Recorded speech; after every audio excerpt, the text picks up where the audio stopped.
Hey there, everybody. Hey, L2 Swift. How's it going? Oh my goodness. Thank you so much, Quad Shot. That's so kind of you. Happy holidays to you too. Wow. Thank you. I'll be sure to give you the special subscriber screen once I switch to the main screen here.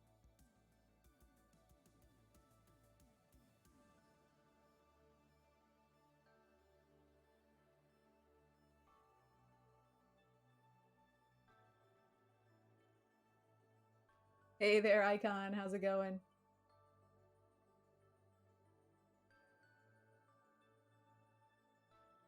Hey, Intelligence. Hey, Diffused. Welcome to the stream. We're going to get started here in about 1 minute.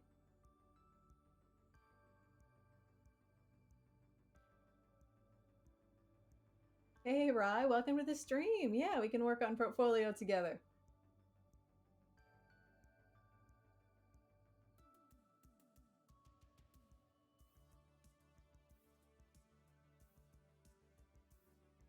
Oh, sounds like we got several portfolio buddies here today. Awesome.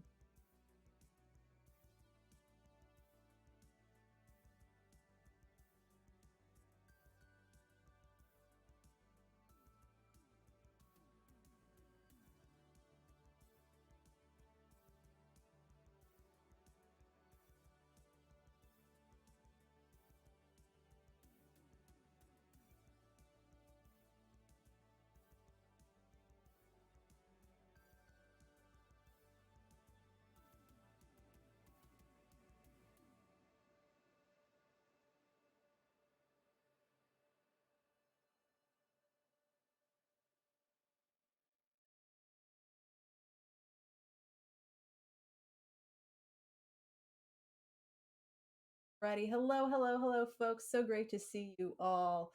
Welcome, everybody. And Diffuse Pizza, welcome to the stream. Found me through 100 Devs. Currently on class 47 learning MVC. Oh, that's awesome. Yeah. That's MVC is great to learn, and that's where you can really start adding some structure to your apps. So welcome to the stream. That's awesome. Quad Shot Kung Fu, thank you once again for the generous subscription. I told you I would give you the special subscriber screen. And so I just wanted to say thanks. You're cool. Thanks so much for subscribing. Really appreciate it. Now, based on this screen right here, you can probably tell why I'm streaming my portfolio design, because my design skills are not exactly what you would call, but the thought that counts, right?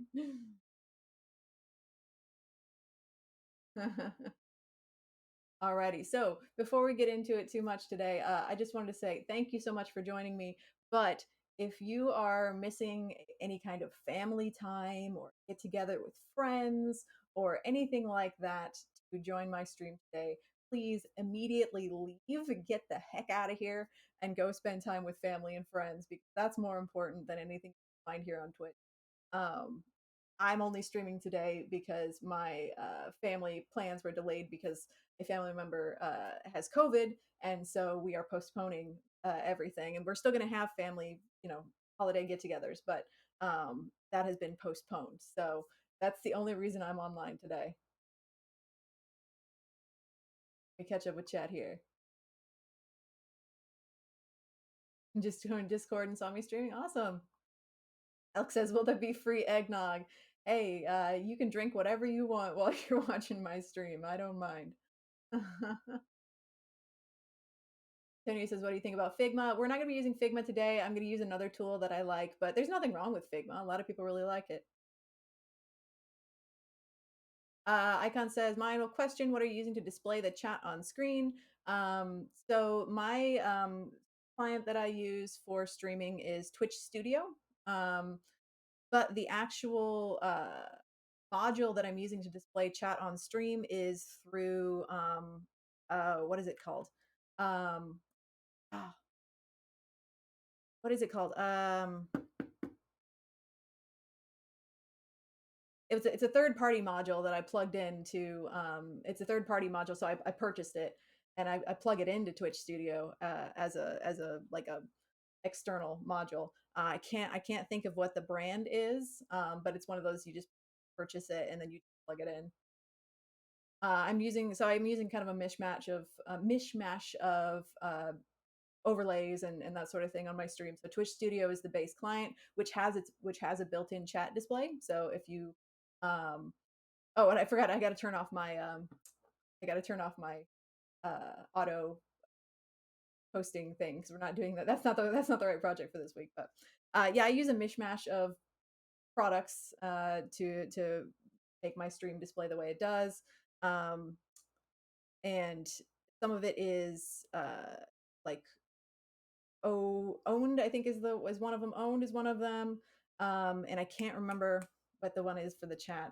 Apologize. A little bit of OBS, but mostly Twitch video. I'll during our first break icon, I'll try to remember to look it up and remember where I bought this chat over this on-screen chat display. You're in bed. Antonio says, "I'm in bed with my laptop." Okay, that's awesome. A little self-care. I like it. No, it's not either of those, Junk Uncle. I'll have to look at the break.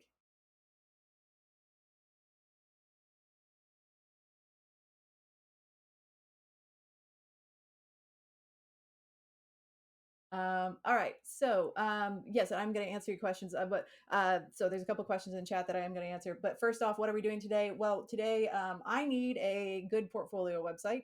I have one, but I don't like it, and so we're going to make one that I actually like and am proud to give people the link to. So we're not going to actually probably get through building the whole thing today, but at least I want to have a design session and a brainstorming session and get the layout kind of set the way I want. I'm going to show you the template that I'm going to be working off of. So somebody else came up with a cool design, and they've made it available for free through Astro. So I'm going to show you guys what that looks like, and then we can work on coming up with the design for my personal portfolio, kind of based on the starting point. And we aren't going to be using Figma, but we are going to be using another design tool called Draw.io, which is free, which is nice. And I'm pretty familiar with it. So we'll be using that today. And so if that interests you, feel free to stick around. Also, if you would like, or if you want or need closed captions to follow me a little better, you can hover over the right side of your viewing window and you should see a closed caption icon appear. You can click that and you will start seeing some auto-generated closed captions on. All right.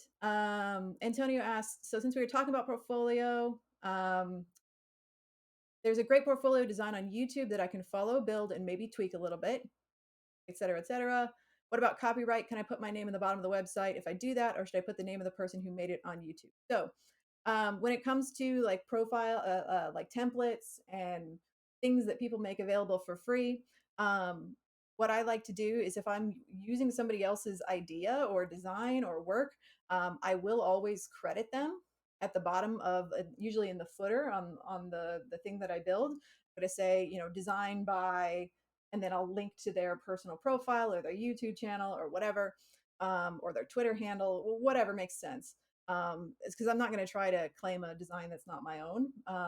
But you know, I can still take a template and customize it and put my own stuff on there. If that person has made that template freely available for free, you know, via a website like this, you know, this is a portfolio library for Astro. If they make it available for free, I can use it, but I am still going to credit them and say, hey, you know, this person does cool designs, go check them out. I think that's a reasonable thing to do. So that's what I would recommend is Antonio, you can, you know, customize the template all you like, but then you can say something like in the footer, like original design by, and then link to their YouTube, or they would appreciate. Rye says, I want to start streaming 100 devs and coding stuff, but I only have a MacBook Air. Do you think I can make it happen without purchasing anything else? Yeah, I mean, when I first started out streaming, I didn't even have a webcam. If you look at my earliest streams, I was not on video because I didn't have a webcam. I just kind of had a mid-range like gaming laptop that like kept making weird fan noises all the time, and I would have to smack it to make it stop. So really, there's very few limitations on like streaming. You can even stream. Some people use their phones to stream. So there's you don't have to be fancy or install a bunch of fancy plugins to, you know, to start streaming. Really, as long as you have a video card that's capable of like recording video and streaming video, then should be fine. And I think most nowadays, most laptops, if they're within the last few years, most laptops are going to be able to handle that. Ah, coding with strangers, what's up? Ah, good to see you, my friend. How's your day going? Hope you're doing well. Ah, great to see you. Antonio says, so even if we custom it, we need to put name. Do we need to put copyright thing? I mean, so if the person has put the template on YouTube and they're walking you through how to build it, then you don't need to say like copyright or anything. Generally, when people put things like that out on the internet and walk you through it, they make things freely available. They're doing it sort of like as a Creative Commons type thing, free use type, free for use type thing. Um, but I mean, if you wouldn't, if you paid for it, then that probably means that they have some kind of copyright. But um, I would always still credit the original person who came. I would link back to their YouTube at the bottom of the screen. A recruiter's not gonna care if you're using a template. They really aren't. If that's what you're worried about, they're not gonna care. You've customized it, you've made it your own, but still, the good thing to do is to credit that person. Hey, Jim, good to see you. Good day of football and reflection. Ah, nice. That's great. Yeah, I mean, I can show you how I would do it. Let's start. Yeah, let's go ahead and start taking a look. Oh, thank you, Grizz. Good to see you. Merry Christmas to you too. I hope you're having a good one. It's like 60 degrees here today. It's really weird. So 60 degrees Fahrenheit. I mean, yeah, it's very spring-like for Christmas or for Christmas Eve anyway. So I'm a little weirded out, but that's all right. Hey, Dev Dens, good to see you. All right, so what are we doing today? We are picking out. So I've already kind of picked a portfolio theme that I like. I will show you what that is. I've already actually forked it and I have it running in a dev environment. So I'll show you how that looks in the browser. But then we'll swap over to kind of design mode and think about how we're going to design these. All right, so I was browsing Astro themes and I saw some that I really liked. The one I eventually chose, and also too, if you're interested in looking at Astro themes as well, you can go to astro.build/themes and take a look as well, see if you find anything you like. Oh, and real quick, I'm gonna stop my bot from posting that link over and over again because that was last week's project. So, second, reset my bot. Silly Moobot, that was last week. Let me just turn that off. There we go. Okay, now it'll stop doing that. Yep. So these are all free. Well, they're not all free. Some of them say paid, and so obviously you wouldn't steal this, right? You wouldn't go and you wouldn't steal somebody's work if they want you to pay for it. However, if these ones are free and those are for you to use. So what I did here is I just filtered by categories and I went to portfolio, and these are sort of preset portfolio sites. You can download a car. Yeah, and as Drunk Uncle Grandma said, they used a combination of 6 different free guides credited in my README with links of which aspects were used for the portfolio site. Yes.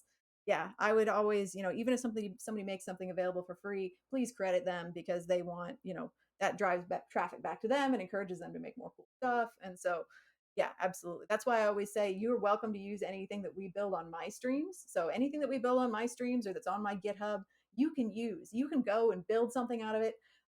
I always just say all I ask is that you credit me on Twitter or however you want to do it, and that would make me very happy. So that's all I ask for as well.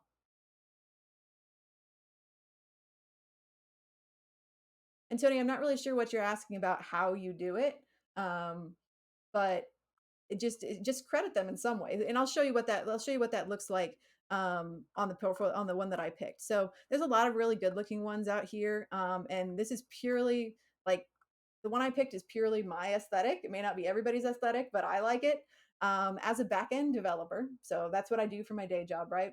I'm a backend developer. So I don't like things that are a lot of like, I don't like things that are very, artsy because I'm not really artsy, so I don't feel like that's a good reflection on who I am. So like stuff like this is beautiful. Like this Nebulix theme here, this one is really pretty.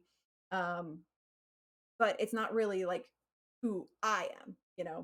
Um, and so stuff like this is more me, I would say. And this isn't the one I picked, but I just want to give an example. So you can do things like you can click on it, you can all the art people just get to the back of the chat. No, I love art people. I am always envious of what art people can do, but I am a back-end developer, so I prefer something that's a little bit more utilitarian. So stuff like this, um, very just this is the content, very like text focused content first, very usable, very user friendly, things that where all the buttons, like there's nothing hidden, or the UI needs to be very clean, very bold, and so that's kind of what I like. And there's a lot of great choices like that here in this. Hey Rex, good to see you. So just to cut to the chase, this is the one I picked. This is the one I like. It's called Brutal, and it's a brutalistic sort of a theme for Astro. The colors are a little bit much, so I'm not going to be using this exact color set. Let's see if curious if I reload this. It's not going to reset the colors, but when you actually run this, and I'll show you what it looks like. When you actually run this in the browser, it actually swaps the colors every time the page loads. So this is like this is the version that's actually running in the browser. You can see I've put my name up there. If I reload this, yeah, so each time I reload it swaps out the color palette, which is kind of neat. I don't know if I like that or not, but yeah, so this is kind of what I'm going to use as my starting point. And so to answer your question, Antonio, notice down here in the very at the footer, it says Brutal Theme for Astro by Elian Codes. And so if I click on this, that actually takes me to this person's website. And I'm going to leave that there because they deserve credit for building this. And so that's how I'm going to credit them, because they made it available for free and they put this in the footer as, how they wanted to show people their profile. So I'm going to leave this in place, and then that'll be in what I would consider sufficient credit for them.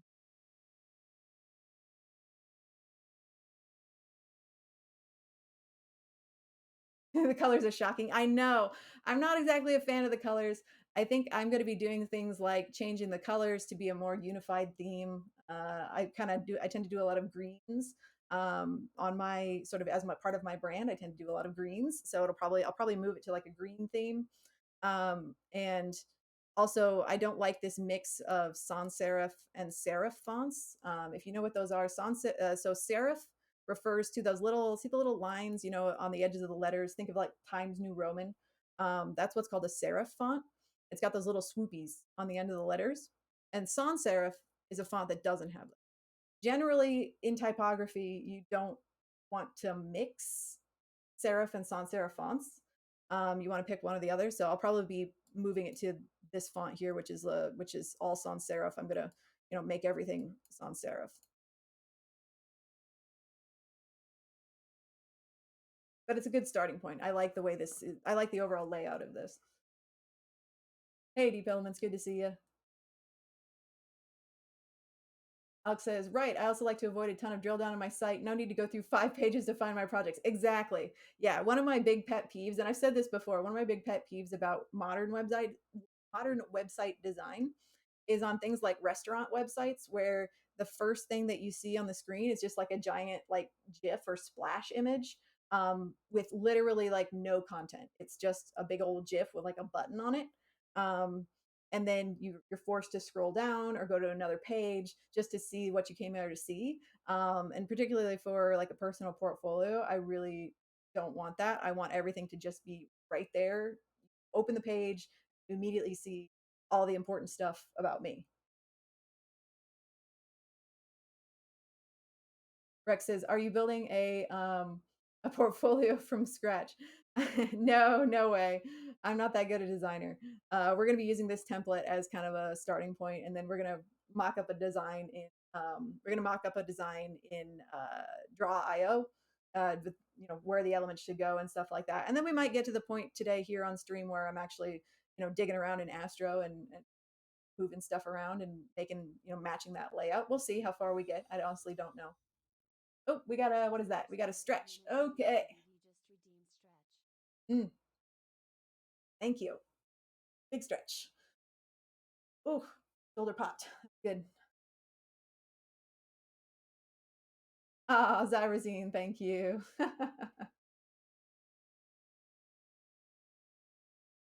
Roman Empire used it in history. So Times New Roman actually, uh, it's a fairly modern font, but it is based on older fonts, yeah, that were used. Hmm. Hey Colton, I have the project command turned off today, uh, just because we're just kind of doing an informal design session, so no project command today. But if you want to see, the sort of themes that I'm using, um, go to, where is it at? Back. This is the theme we're using today. Hey Leo, good to see you. All right, so with this in mind, I'm thinking that I kind of want to, I want to add a photo of myself. I want to kind of, keep this kind of card layout. But what I'm thinking is that I don't have a blog, so I don't really care about blog posts. But I'm going to reuse this section, I think, to um, feature some projects that I'm proud of, and also I'm going to need your guys' help today. So I'm glad we got a fair amount of people on stream today because I want your guys' opinions. I want to also feature three of my best streams, or three of my best projects, like three of my best projects that I've done on stream. I want to feature. Oh, thank you so much for the follow, Colton. Thank you so much. Paula says, "Yeah, just arrived. I love Astro. Yay, awesome. Good to have you here." Um, so I want to feature three of my best like on stream projects sort of in this section here. So three of them here, and then I'm also going to feature three actual projects that I didn't build on stream that more align with my back end work.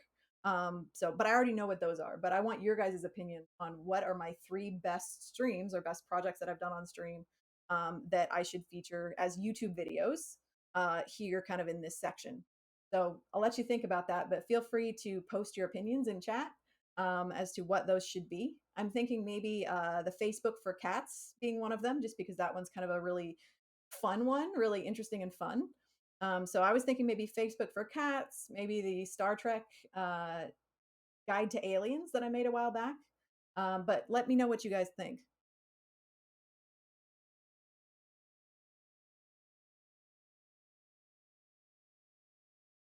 Antonio says, let's go. Antonio says, is this mostly Flexbox? Here, I'll go to the code here and we can look. Change profiles to make that bigger. Don't worry, this is all just node modules here I was looking at. So if we look at the actual style for this, let's see. Course pages, styles, there we go.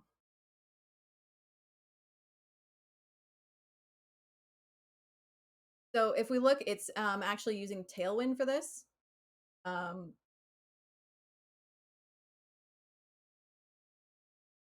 there really is, as far as as far as styling goes, it's actually, I don't believe it's actually using Flexbox at all. I was just double checking that. This is really just for scroll bar stuff.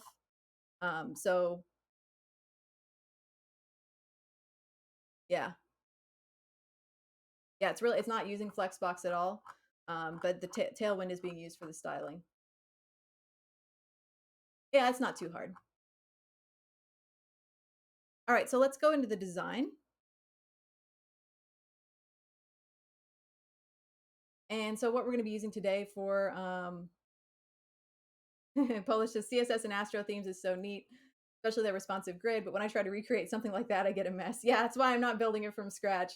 I'm using a theme that already has all the components in place, because I know if I tried to do it from scratch, it would be a disaster. So, because I'm not a designer at all. But what we're going to do today is kind of just mock up a design here. We could use Figma. I know that Figma exists, but I am more familiar with tools like this, which is Draw.io. And so in here, I kind of want to just do a quick mock-up of the overall layout. There we go. And I have the size of the canvas here set to 16 by 10, so kind of like a normal screen, um, like a normal high definition screen. And I figured we could just kind of match the layout here, mock it up, and then drag stuff around to see where it should go. You can use you can use raw H for your portfolio. You use whatever you're comfortable with. You can use raw HTML, CSS, JavaScript. There ain't nothing wrong with that. Um, Whatever you put together to showcase your work is fine. Why do people use other things? Well, because a lot of the times other frameworks have built-in stuff that makes it easier to do designs, rather than coding all the CSS manually, and having to come up with all the JavaScript to make it work and all that stuff. Um, Especially with things like React, you can have reusable components, so things that you can use over and over and over again. And so it just makes it a little faster. But if you're not familiar with those things, then there's no harm in just what you're familiar with. If it's HTML, CSS, and JavaScript, that's fine. All right, so we've got the header up here, and then got socials over there on the right. And then I'm thinking across the top, let's see, there's like a background section here, and then I want to have kind of two hero sections, one for I want to have one for like projects, and then one for like my best stream Hall of Fame type thing. Oh, thank you for the follow, Misa. Good to have you here. So I'm going to put another box below here. Fit into one. Oh. All right, so this is essentially the size of one. Oops. Essentially, this is the size of one screen.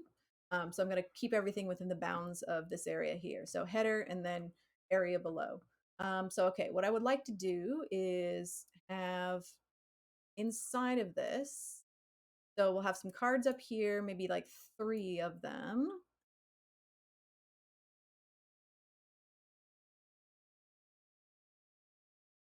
I can mess with the sizing on that too. And then I kind of want to have below that like 2 hero sections. I'll have to play with the sizing.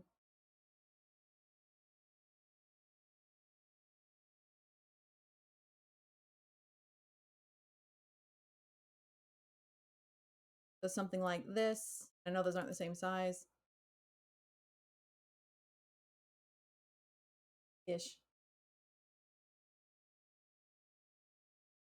Yeah, I think what I want to kind of have like 3 equally sized cards, I think, here up top. But I also want to have room for my picture. So we're gonna be doing a lot of tweaking and moving around here. Um, Michael says, I might have asked this before, but how do you design a portfolio if the range of projects you've made include a lot of different things? Yeah, I mean, I've made a lot of different things too, which is why I want you guys to help me pick the best ones to feature. So if you made a lot of different things, that's fine. Just pick the best ones that you feel like really speak to you as a person, and that really kind of illustrate who you are. So if a recruiter's only going to look at your portfolio for like 10 seconds, what would you want them to see? Which 3 projects or 2 projects, or I would suggest 3, but which 3 projects would you want them to see? And can you speak to all 3 of those projects? If somebody asked you in an interview, hey, can you tell me more about this project? Could you talk about it? Could you really get excited and be passionate about it in a one-on-one interview with? So I think those are the 2 questions to ask yourself. Let's Beer, no problem. Good to have you here. Yes, I'm going to be uploading more videos on the channel here soon. Yeah, I think we should be about caught up with uploads, but yes, this will definitely be on the YouTube channel.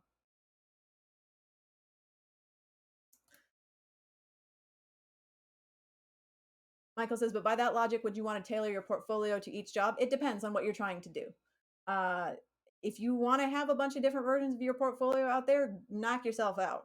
But do keep in mind that if you're putting your portfolio out there on social media, that you're going to have a lot of different people visiting it, not necessarily just the people from that job. If you're really going after one particular job and you're like, this is the only job I care about, then yeah, sure, tailor your portfolio to it. But Mine's going to be kind of a feature, like a greatest hits of stuff in general that I feel like illustrates me. Yeah, I mean, you can have, you know, if you want to make multiple versions of your portfolio, you can. I personally don't have the bandwidth to do that, so I'm going to only have one version. But yeah, you can always tweak it if you need to. All right, so I'm thinking 3 sections up top. This up here is kind of just like the title bar. I gotta make that font bigger. And I'm not gonna be like matching fonts perfectly or anything like that. This is more of just to get things in the right place. Let's see, we'll try 48. How big is that gonna be? Still too small. Okay, needs to be bigger.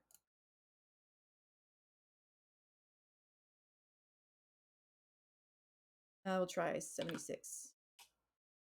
Too big. 8. Oh.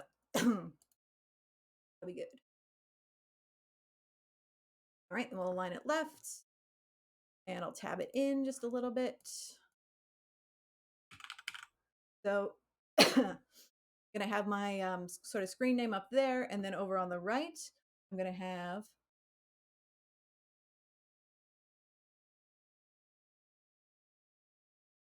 Rex Record says maybe have a category section that selects your best projects in that category. Yeah, so me personally, I'm really going after I just from my personal perspective, I am focusing more on back end sort of data engineering roles, and so I probably am not going to have like a bunch of categories for like all the streams that I've ever done. I really just want to show off my skills as like a more of like an educator and person coming up with creative projects. And then I'm also so like up so probably up top here, I'm actually going to have like big But if you want to do something like that on your portfolio, there's nothing wrong with that at all. Um, so here, this is going to be like my, I'm going to call it my work projects section.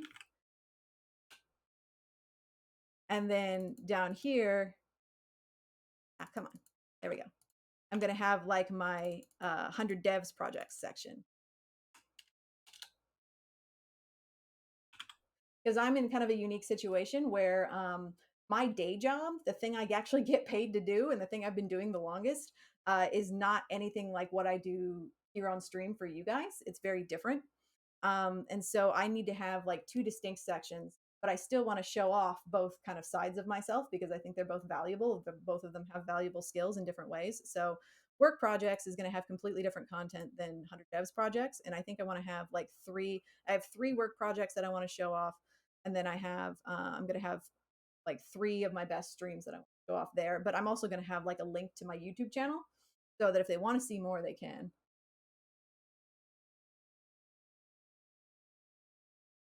Yeah, Antonio, that's why I'm having 6 is just because of kind of the 2 halves of what I do. They're very different, and I don't have anything that illustrates both very effectively. Um, Misa says, "What do you do as a job?" Yeah, so for my day job, I'm a senior SQL engineer. So I write SQL. I work with data warehouses like big data. You know, massive, thousands of tables, millions of rows, that kind of thing. So big data structures and oh, thank you for the follow, Errant Ghost.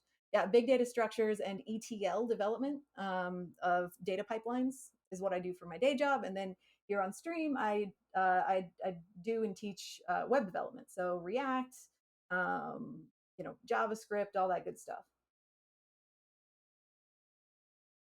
So what I do during the day and what I do for fun are very different.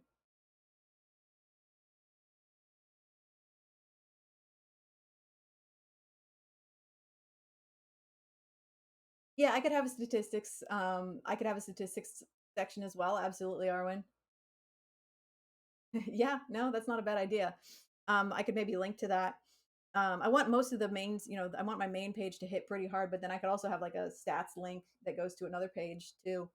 Um, I think that would probably take some extra work, but that's not a bad idea, certainly. Hi, Maniac. Good to have you on the stream.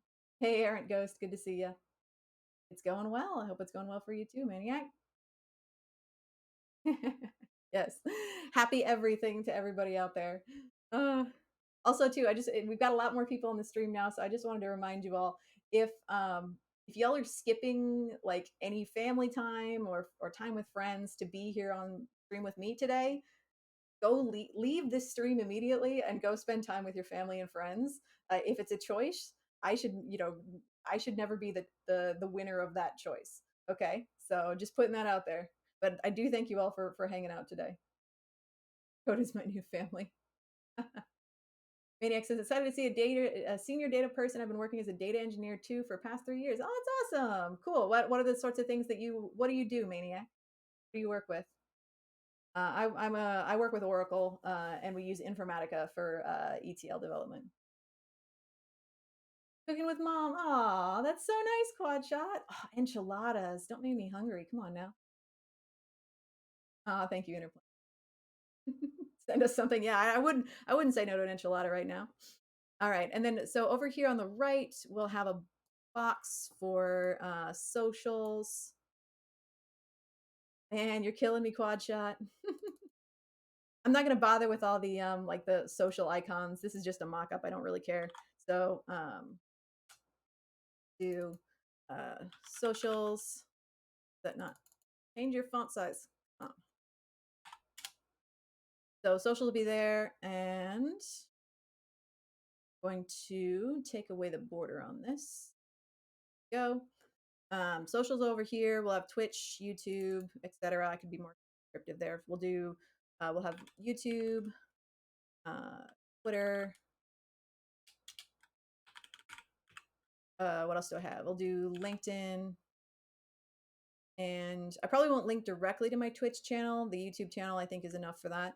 So I'll plan on YouTube, Twitter, LinkedIn. I could do like Threads or whatever too, but I don't feel like, does anybody use Threads? Like Blue Sky, or I mean, I have Blue Sky and Threads accounts, but I just don't see people using it like at all.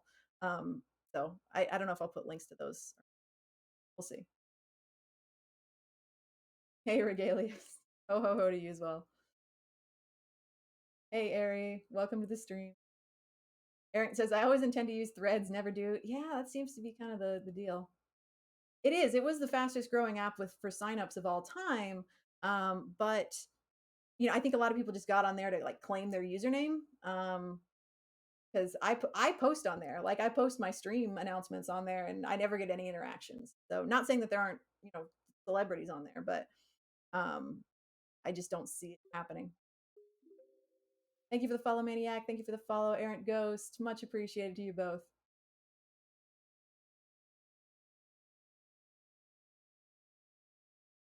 Oh, you work for ExxonMobil, Maniac. That's cool. Your data warehouse team. I'm on a data warehouse team too. Yeah.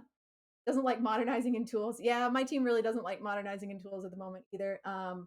So for the new year, I've actually been promoted to head of the tech team for my tech team as far as software tools and modernization for my team at work. So I'm in charge of all internal tools and development because I have these skills that I've gained through 100 devs. So even though what I'm doing here on the weekends doesn't directly apply to my work, it has still allowed me to advance at my job because I have these extra skills. I know how to develop in other languages besides SQL. I know how to build apps. I know how apps are structured. And so that has meant that I've been put into this role as tech team leader to try to modernize the team a little bit as far as tool usage. So I'm pretty excited about that. Watchout says, I miss Twitter's old aesthetic. Me too.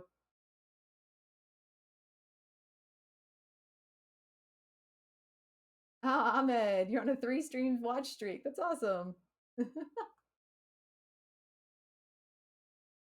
Boss coder. I don't know about that, but I do have fun anyway. All right, so we got socials over here. And I think first off, I want to have like a sort of an attention grabbing this card here. I think what I'd like to do is be like, um, senior SQL engineer. Actually, my actual job title is senior business intelligence developer. That's my current job title. But I'm never sure whether to use that because I'm not sure, if people know what that means when they look at it. What do you guys think? Or if I should say like senior SQL engineer, because I feel like that's maybe more descriptive. I don't know. Oh, Colton says, what is 100 devs? Yeah, here, I have a command for that. You can check it out. Check out the website, check out the Discord. Um, check out the website, check out the Discord. It's a pretty cool group. We've got about 60,000 engineers, usually about 3,000 on the Discord at any given time. It's a totally free program. You don't ever have to pay. Everything's on YouTube and Twitch. And it teaches you how to become a web developer from zero to hired. And the best part about it is it not only teaches you how to become a web developer, it teaches you how to get a job, which is arguably the more important part. I mean, because anybody can learn to code, right? But getting a job is a whole other set of skills that it's hard. It's hard to get a job, right? And so I think that's the coolest thing about 100 devs. Yeah, so senior business intelligence developer, I'll say something about that. Um, and yeah, I'll have it match my job title. And I also want to, put on there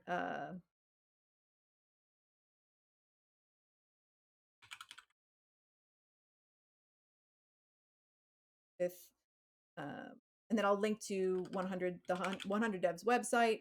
Um, and I also want to have a picture of myself, probably put a picture of myself like here, drag the little person. That's me. Yay. Picture of myself. That's how I actually look in real life.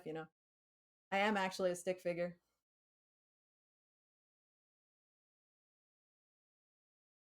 Luis says, just got in and we're doing some wireframe for a portfolio. Yes, we are. Yep. We're just doing some wireframe design because I want to align with this template here. And so, or, kind of use this template as like a jumping off point based on the design aesthetic and kind of put my own custom layout on it.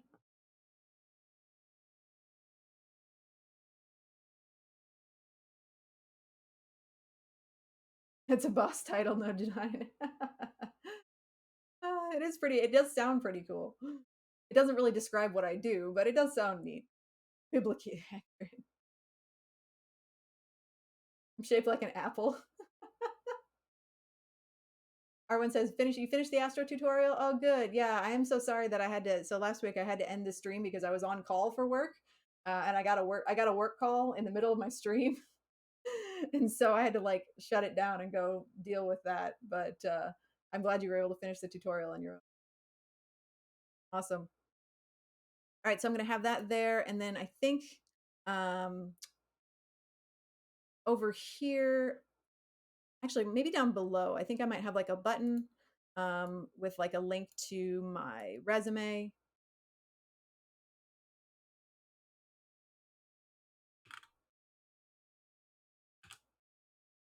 So if they click that, they get sent to my resume.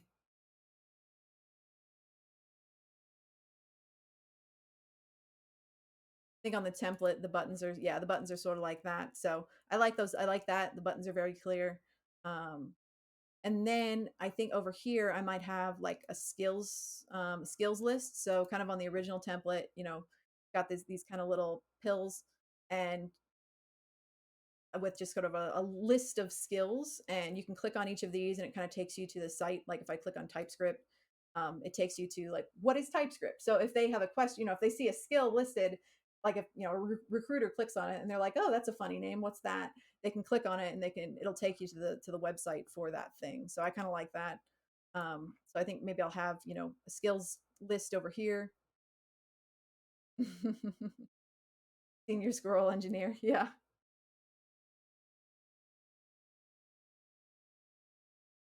Because I mean, not everybody that looks at a site like this is going to know what Astro is or what TypeScript is. I mean, I would hope they know what TypeScript is, but oh, you have an amazing site for your colors. Oh yeah, I was going to ask. I remember a while ago I learned about a website that teaches you that like gives you matching colors. I think it might be that, Antonio. Yeah, it might be that. I'll check that out in a minute because I have trouble with colors. Like I'm not colorblind, but I have trouble putting colors together in ways that make sense. So I was yeah I was gonna ask. I think yeah, and it may be that site there. So we'll look at that in a minute once I finish with the general layout. We'll start thinking about colors and how those things should go together because I'm not good at coming up with that in my brain. All right, so we'll have like skills over here.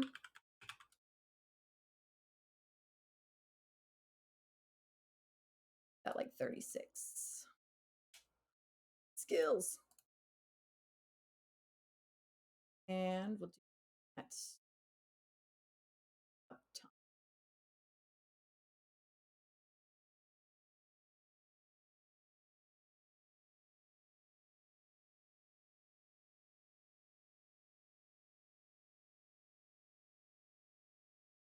I want you to be at the top of the box.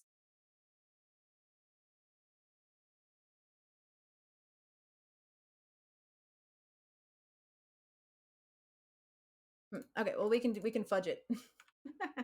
Oh wait, actually maybe I need to click here. Text overflow. You can't see behind the chat, but I'm looking at a bunch of different options. Oh, Hot Babe, thank you so much for the sub. My goodness. So thanks. You're very cool. Thanks so much for subscribing, Hot Babe. Good to have you here. Aaron says, I'm the same on colors. It's such a chore for me. Yeah, I mean, I like colors and I can see colors, but I can't fit them together very well. Button for starting top. What do you mean by that, Tony? I'm not sure I understand. Starting top? Okay, we're gonna fudge this part because I want skills to be at the top of the box. So I'm gonna put another box. I'm gonna put that box in another box, just like Yzma from Emperor's New Groove. And I'm gonna do this up here.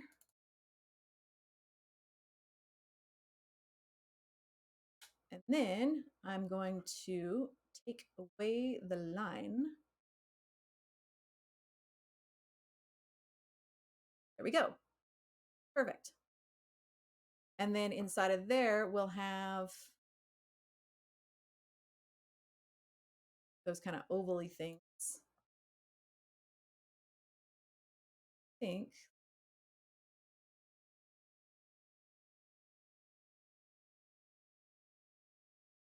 Oh, I see what you're saying.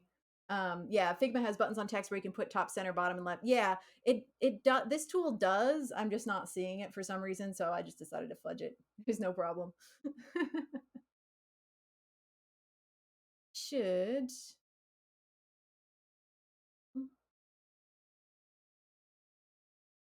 So I know you can't see what I'm clicking on right now, but there's some additional options over here on the right that I'm messing with.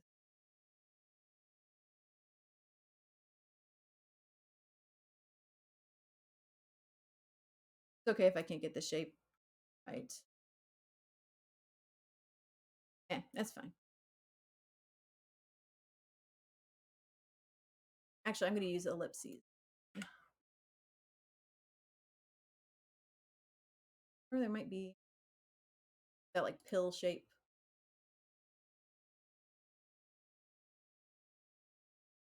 This is really a flowchart tool, so oh, here we go. Got it. I knew there was one.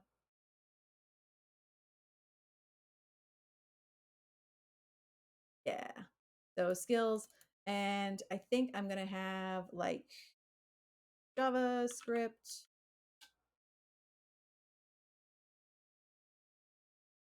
Bigger. I'll just copy and paste that a few times. I don't know that I have that many skills, but lay it out like that.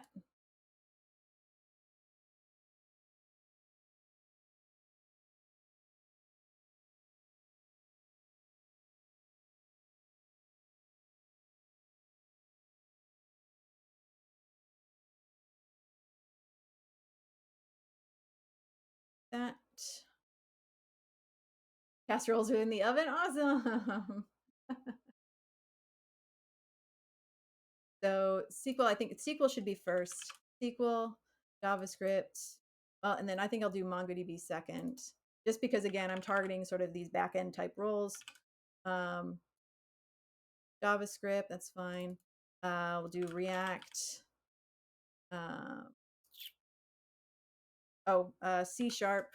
So I build desktop apps in C Sharp as well. You guys don't see that on screen because I don't really do it here on stream. It's not really part of kind of the general stuff that I do, but I also build C Sharp apps mostly for work, like Windows applications. And so C Sharp, and then I'll do .NET as well, C Sharp .NET. I should probably put something about APIs.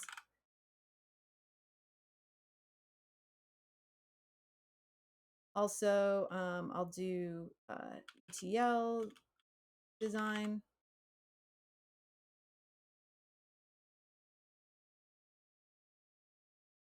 Hot Babe says, you have 20 years of experience. My goodness, that's awesome. You inspire me with your good approach to reading docs and trying out different languages. Well, thank you. I really appreciate that coming from someone who has a lot of experience because, yeah, I really don't. I've only had the title of developer for,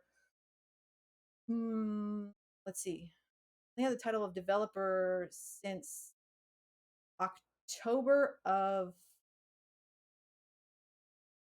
2021, I think. Yeah, I think October of 2021. When did cohort 2 start? What did cohort 2 for 100 devs start in January of 21 or 22? Time has no meaning for me anymore because like since the pandemic, I just have no sense of time. It started in 2022. Okay, yeah. So I've only been a developer since October of 2021. So yeah, I really do not have. I mean, I worked with SQL before that in a sort of I was an analyst for almost like 6 or 7 years prior to that. So I did have a very good familiarity with software and technology, and using SQL for analytics purposes. But yeah, I really only became a dev in late 2021. So I really appreciate hearing that from you, Hot Babe. Because yeah, I think it's really important, especially um, you know, well, at any point in your career, because tech is always changing, and you should always be trying out.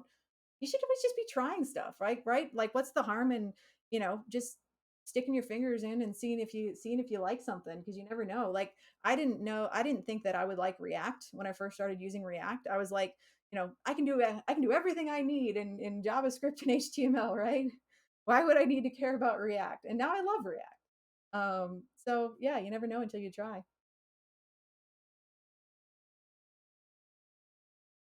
There's so many new videos on YouTube where they say junior title in programming is dead. Well, I think because there's a certain, people, um, don't like being called junior necessarily. I don't think there's anything wrong with it, but it's, I don't know. Titles mean nothing. I think that's the important thing to remember is that when you're looking at jobs, is that titles mean nothing. There is no requirement to be a junior engineer, to be a senior engineer, or whatever. It's just whatever your employer decides to call you. So I mean, I got my first dev job. I was hired on as a senior. So there's no, I don't know, there's no precedent for it.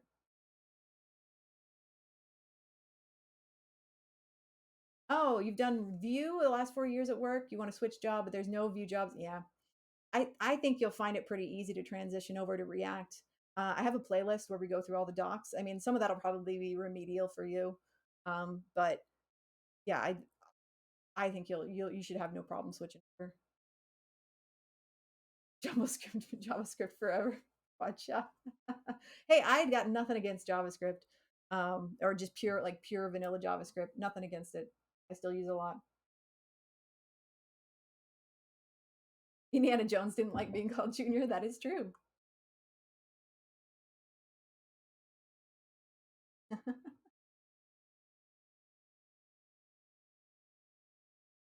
Antonio says your React videos are enough to learn React. I mean, we start literally from the beginning and we go through the entire official React docs. And then at the end, then we start building projects with React. So that's, whether it's enough for you to learn React is up to you, of course. But after I finished going through the docs on stream, I was able to then start building actual React projects. So for me, it was enough. But everybody's different, right? Yeah. Okay, so up here at the top, I think we've got my current business, we got my current job title. We've got my, secondary title here is volunteer educator with 100 devs, and these will be like, this will be like a hyperlink to the website. So I'm going to underline that, and I should say at, then I'll put my current employer there, um, and volunteer educator with 100 devs. Got my skills. Each of these will link to appropriate hyperlink picture of me. Um, and then I do want, I put, maybe I can, it looks like I could probably have room to put something else over here. What do you guys think? What can I use to fill this space over here? Because I'm just going to have, this will just be like a headshot. This isn't going to be like a full body picture of, for some reason. So this will just be like a professional headshot. What do y'all think should go over here? Todd says, yeah, it should be easy, but I have to do something before they will hire me. You were beaten by another one because he actually had more experience. They loved everything else about me. Just have to learn from the input and use it as energy. Yeah, absolutely. Picture to the, you think picture over here? I can, thought I was going to move those together. That's all right. Picture on the right. Okay. I'm thinking maybe skills should be over here too. I'm going to group these together.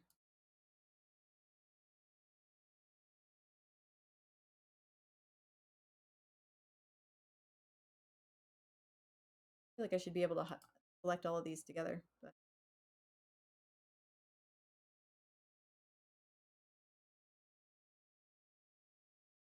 that's okay.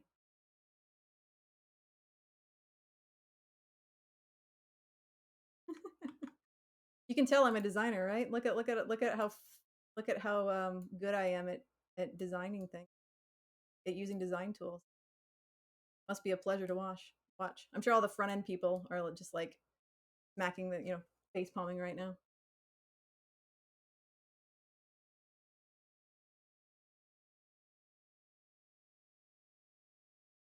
Yeah, I could do picture below name maybe. Um, I think I really want like the text to take precedence. I want that to be the first thing they see rather than like a picture of me. So I can try it. I'll try it over here on the right. Yeah. Picture can't be in the middle. Okay. Um, and I could say like I could have the up here up top, I could have this another box here. Maybe do 4. I don't know if 4 is going to fit like when I actually go to do this. I don't know if 4 is going to fit. Um I could have like who I am kind of a deal. Because I think in the yeah, so something like this with like a who am I type of a deal, with like a couple sentences about me, like my elevator pitch. You could do that.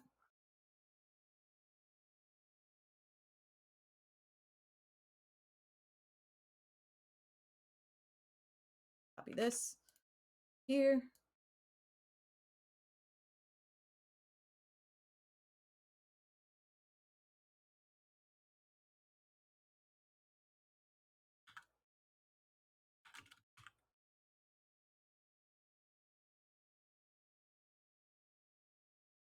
Then I'll have smaller text down here.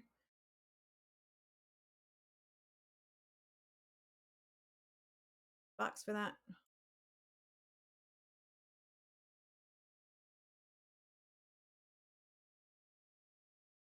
Got to be a way to figure out how to that stupid text not.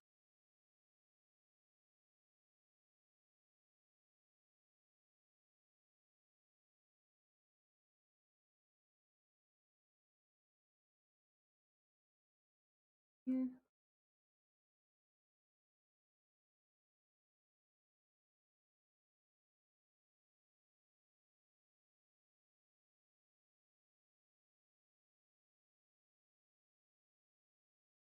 That's okay. Um,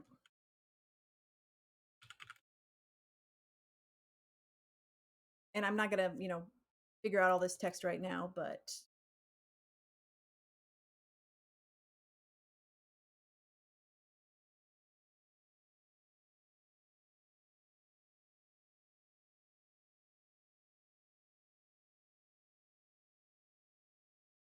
Uh,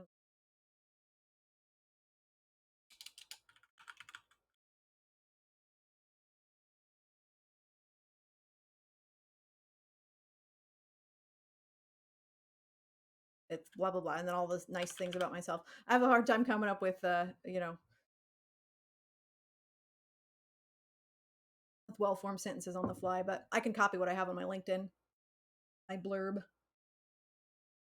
Ahmed says, I didn't know you did a video about TypeScript. Been struggling with it lately. Been feel like it's another big layer on top of React. Yeah, it is. Yeah. Well, I mean, it's not necessarily on top of a React. You can use it with React, right? But TypeScript works with a lot of things, even Astro. Working on Red Slices, working on Christmas Eve already. Yeah, yeah. So if you've just joined us recently, I originally did have family plans for for you know Christmas Eve and Christmas and all those things, but then COVID hit my family. I don't have COVID, and so COVID hit my family, and so Christmas has been postponed. So I wasn't planning on streaming today, but Christmas has been delayed probably for about a week until New Year's. And so, um, yeah, right now the plan is to do Christmas on New Year's. And so, yep, got a bit of it was a very last minute type thing. And so I was like, well, might as well stream. Otherwise, I won't, work on my portfolio at all. I do have some nice things on my LinkedIn, so I'll grab those during the break and then pop those in here. I have a blurb on my resume and on my LinkedIn, so I can just drop that in. All right, so then for work projects, what I'd like to put here um, are 3 cards. We're going to be consistent with the kind of the layout across both sections. Yeah, I have like a blurb on my LinkedIn.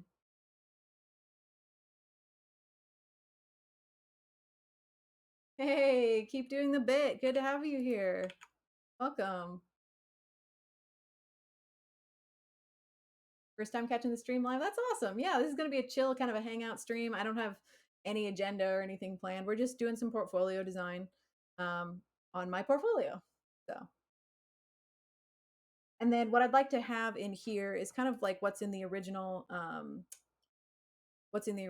layout, which is, you know, a picture of the project. And I don't know if it'll be like a square picture on the left and then a little like paragraph about it here. Now the thing is, with I think what I'm going to have in each of these cards is kind of a like a GIF of the project in action, and then a link probably to the GitHub repo for it. Um,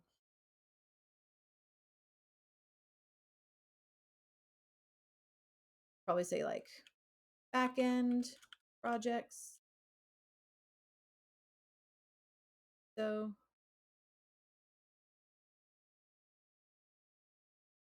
or I don't know if I want to say backend projects because they aren't necessarily. So the projects that I'm going to showcase in this section are my project, like my utility. I've built a lot of utility applications for my job. So they're very focused on like ETL development and that kind of thing. And unfortunately, they aren't very visually interesting. So they don't look flashy. They're not like websites or anything. They are literally Windows desktop applications that I've built to be internal utility sort of software. And so it's a little bit hard to think about how to show those off on a in a visual medium like this because they look like they're straight out of Windows 95 because when you're working on utility applications on the back end, you really don't care about how flashy the interface is. You just care if it works. Um, you do nice hover. Yeah, so the hovering, this theme does have a little bit of hover behavior. I don't know if you can see that. But when you hover over things, like the buttons change color, and the shadow changes when you hover over these elements. Um, so there is some hover behavior. And then like the GIF could play on, I could have it so the GIF starts playing on hover. I was thinking about that earlier. We could do that. Um, yeah. Watchet says, do you share LinkedIn publicly? If not, totally understand. You can get to my LinkedIn via my Twitter portfolio or my Twitter account. So at MindWolf on Twitter, I have a link to my LinkedIn there.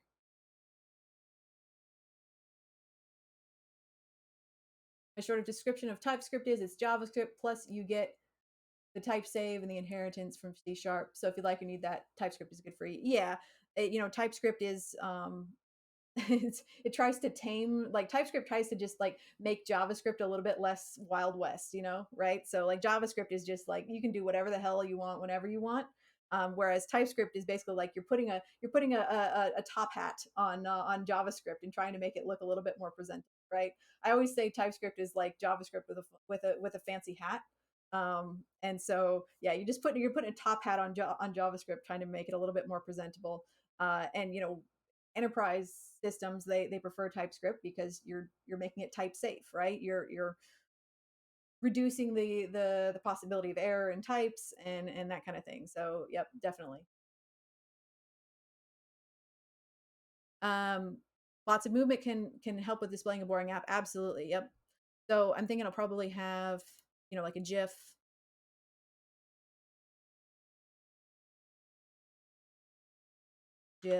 of app um, that for each,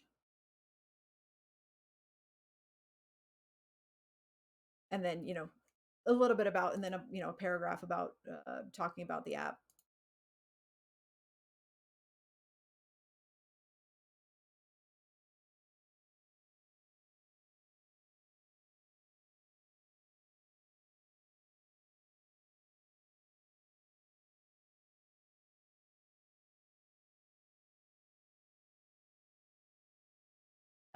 Antonio says, I notice many people when they build projects, like you mentioned, they don't build too much design. Is that normal? Would it be better if there's design, or it doesn't matter? Depends. If you're going for front end roles, then yeah, you probably want to spend more time on the design. If you're focusing more on like complex logic and behavior, then and that's like the goal of what you're trying to build, then maybe your interface is really simple. Like a lot of the projects that I build on stream and the projects that I build for work, they don't have much of a user interface. Now, what's important is that the user interface function is very readable and it functions well. So can you see what the buttons do and do they work? Like that's my main concern when I'm designing a user interface. If a user visits it, can they clearly tell what each element is supposed to do? That's my only concern with designing an interface. Now, if you are trying to be a front end designer, then you need to consider that, but you also need to consider aesthetics and colors and all those other things. But that's never really been my focus. Hence why I'm using a template for my portfolio. The only reason I'm really doing this layout is because it helps me visualize what it's going to look like. Yeah, UI, UX are really important. They are, yeah. But that doesn't, a lot of people get that confused and they think that that means, lots of colors and moving images and really fancy techniques. But what that really means is, can the user quickly and easily navigate your application to do what they came there to do? Also, is it accessible? Can people who are using screen readers, can they use your app? Can people who are colorblind use your application? That kind of thing. Yeah. Yeah, and Instagram has a minimal. Yeah, like think about Reddit, like old Reddit, not new Reddit, but old Reddit, um, has minimal design exactly, and Instagram has minimal design. So that is effective UI UX, right? That's effective UI UX. So that's kind of what I think of when I'm doing my project. Well, UI is user interface, right? And UX is user experience. So the user interface drives the user experience. All right, and then down here we're going to kind of have the same thing. Um, 3 more sections.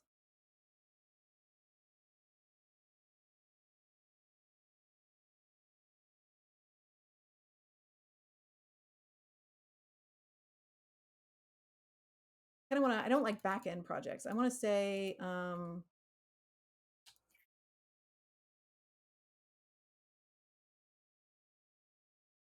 like data engineering projects, maybe. I don't know. I don't know if I like that either, but something that's more descriptive. So the 3 apps that I want to showcase up here are, the first one is uh, a front end that I built for this is going to get really niche. So unless you're a data person, you're going to be like, what? But I built a user interface for an application that allows the user to um, stage a job, so a data transfer process. It allows the user to stage a job to run at a very specific time, which then transmits that data another program called 4, which specifically schedules and automates jobs. So it automates the running of jobs overnight, and so a user can use this interface to pick a job, pick a time, um, schedule that job, and then see any other future jobs that are scheduled already and edit those as well. So it's kind of an interface for a job, data transfer job scheduling application. So yeah, we're getting into deep utility territory here. Uh, Christmas niche party, yeah. And then the second one I'm going to put on here as part of the showcase is it's automates. So at work I do what's called ETL. So do y'all know what ETL means? That's one of the big things that I do at work is ETL. Anybody know what that stands for?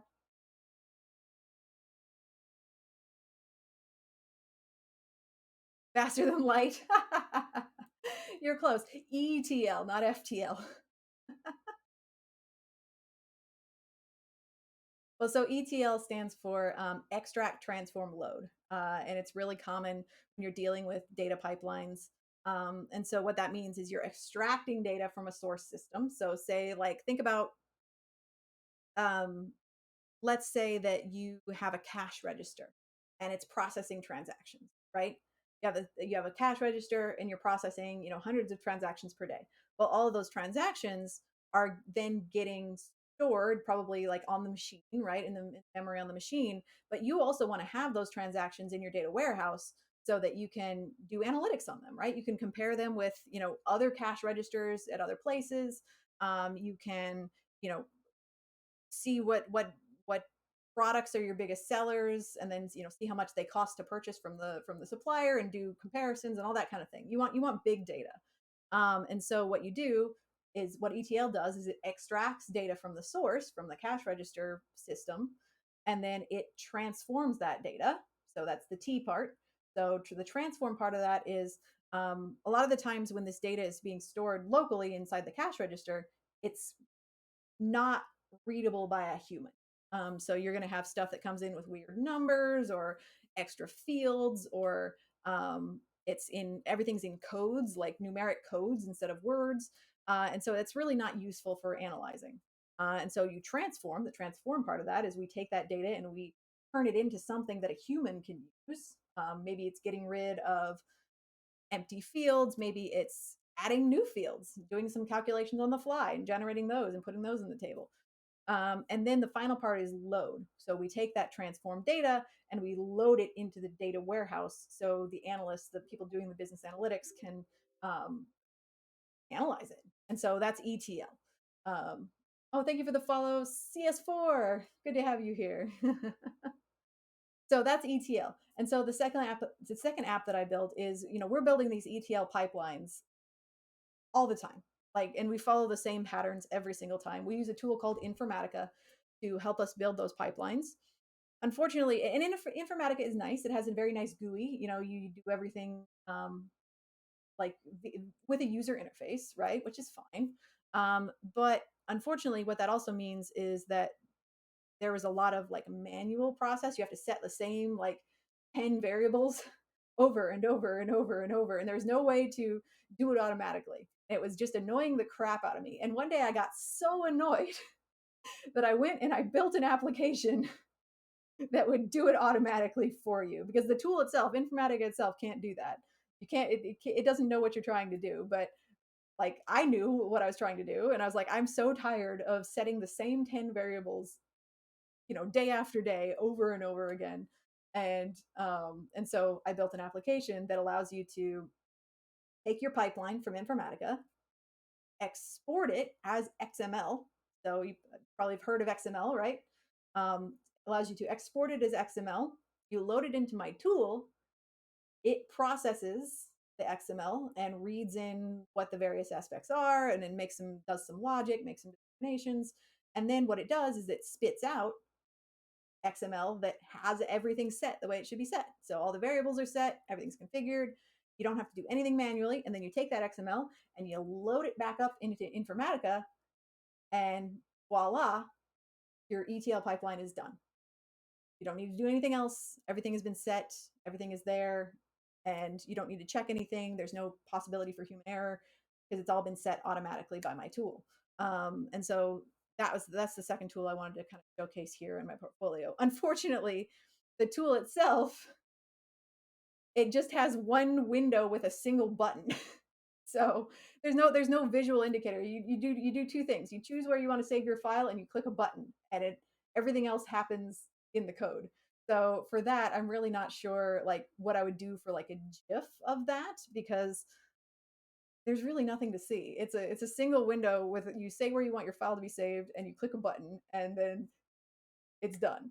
Even though it's doing a lot, it's doing a ton of stuff, but it's all in the code. So if anybody has any suggestions on how to, I mean, I could describe it verbally and I could link to the code, the GitHub repo, but I'm not really sure. What do you guys think about that as far as it's portfolio worthy, absolutely, because it illustrates what I can do, but not sure how to illustrate it here. Show the app and scroll the code. Yeah, I could do like just to show the window, like the app window, and then have a GIF of the have a GIF of the code. Yeah, I mean, I could show the output. I could show the app window, and then I could scroll the like the XML output that it generates. Hey, FIFA Lack, thank you so much for the follow. Much appreciated. Good to have you here. Robin, welcome to the stream. They say could show like an example input, then use the tool on the input and output in a GIF. Yeah, I could do. Yeah, and that actually that's a good thought. Because I could show like how it looks in Informatica when you first start, like as a visual, and then run it through the tool. Then I could show the output and how it's different. It wouldn't be a great illustration of what's happening, but that can be seen in code. So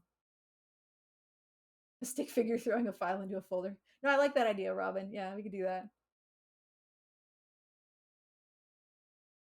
Yeah, and Colden, definitely in the text. So I'm going to put like a text description here. Um, and yeah, absolutely. I'll summarize like the productivity impact, the reduction in manual labor, reduction in human error, that kind of thing. Absolutely. Yeah, I could do like a diagram. I'll have to think about that a little bit more. And then the third app that I want to show, I'm actually still working on it. I haven't finished it yet, but it's going to go in the portfolio anyway. So this one is going to be basically like a release. So we do agile deployments and things of code, and it's going to be like a release manager type of an app, to help automate and reduce the manual aspects of doing code releases. And so I'm still working on it, but it's gonna go on the portfolio anyway. So the first one is going to be this one's going to be the UC scheduler.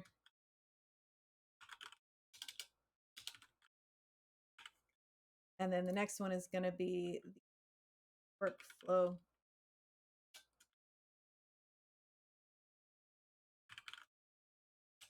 builder. And then the next one is release manager.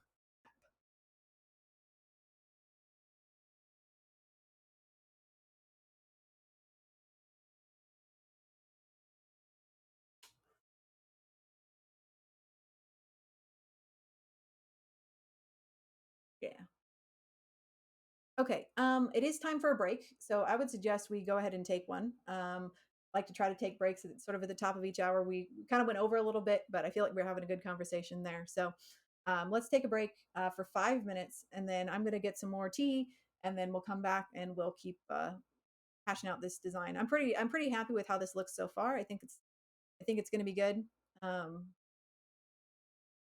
and but I still need you all. What I need you guys to do is help me think about which three of my streams. So, data engineering. My data engineering projects are going to be up here, but then down here, I want to have like web development projects.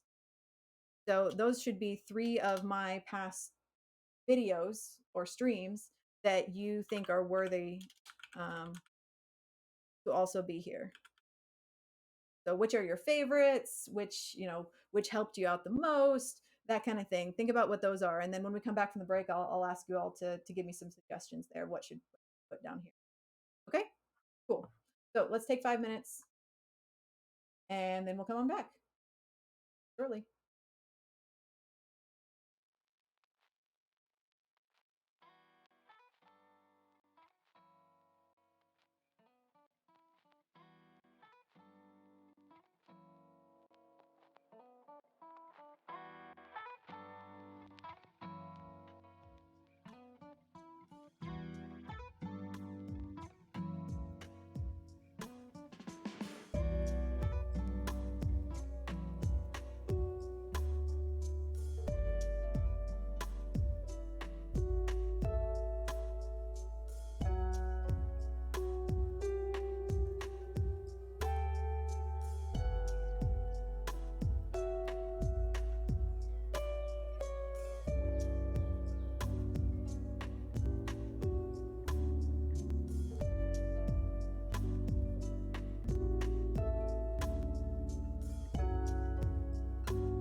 Okay, folks, we've got about a minute left in the break, so come on back whenever you're ready.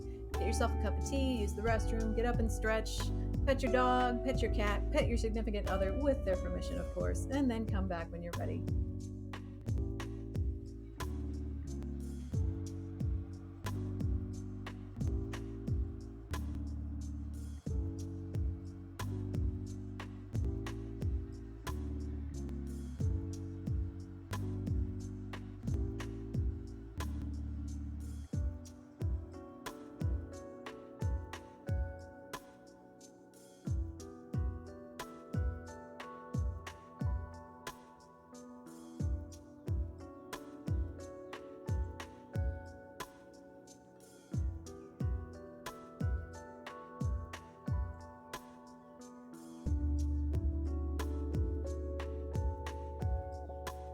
Okay, folks, give me just a couple more seconds. My kettle is just about to boil, and I'm going to pour myself a cup of tea, and then I'll be right back. Give me just a few more seconds.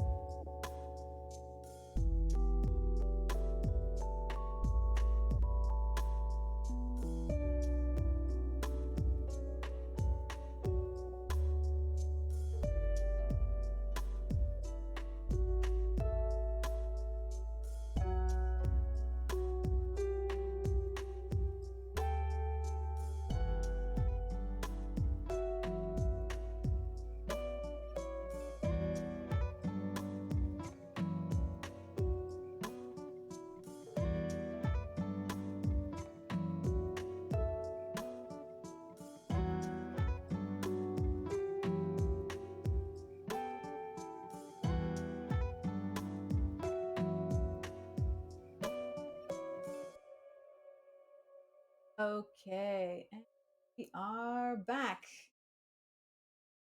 Good to see everybody again. And I was just looking at my YouTube channel videos to kind of see what what might be good things to put on there. Oh, hey, Dark. Welcome to the stream. Found your stream from your Chat GPT video on YouTube. Oh, that's awesome. Yeah. Yeah, that one was really fun. I love Chat GPT so much. I use Chat GPT a lot. Um, the animated screensaver one. Yeah, no, thank you for joining the stream, Dark. And yeah, the animated screensaver one was fun. But yeah, that one was pretty busy. I'm thinking maybe I personally really like the Facebook for cats. That one was really fun. So I think Facebook for cats will be one of them. But feel free to make suggestions. Oh, the restaurant one, yeah, that was really good. I think that's another good one because that one's very visual. That I already have a GIF of that one that I can use. Um, so we'll do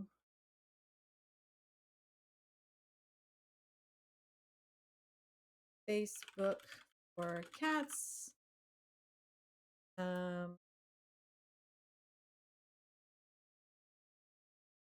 Restaurant site. And I need one more. What should be the other one? I'm hoping maybe some, fairly recent ones. Oh, and by the way, if you're interested in learning React, if you look right here, we've got Intro to Modern React parts 1 through 8. So if you're interested in learning React, I have got, let's see, how much is this? 4, 8, 12, 16, let's see, 19, 23, 27, like 30 hours of content on learning React from start to finish. So if you want to learn React in 30 hours, check out this video series here. Full day's worth of React. Yeah, exactly. Don't do it in a full day though. Do not. Oh yeah, the kitten shopping app. Yeah, maybe I should do that instead of the Facebook for cats. Ooh, that's hard to choose. I could have two cat focused projects. Do Tetris.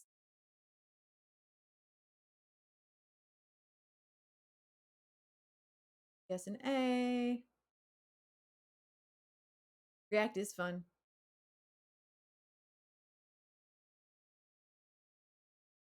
Getting kind of old here now. These are all a year old. Yeah. Okay. Yeah, maybe the kitten shopping app, Facebook for cats, and the restaurant one. So like this one here. Oh, the chat app. Oh yeah, yeah, yeah, yeah. I had the one about the where we did the chat app. Yeah, right here. This one. Yeah, this one is kind of actually this one might be kind of cool because it uses WebSockets.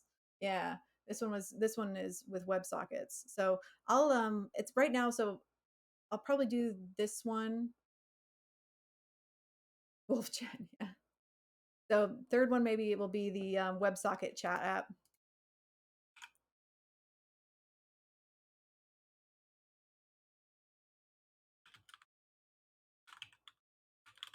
Yeah, chat app with WebSockets. And then yeah, I don't know. I'll have to reacquaint myself a little bit with the kitten shopping app versus the Facebook for cats. I don't remember which one was more technical. So it'll be one of the two. But yeah, Facebook for cats or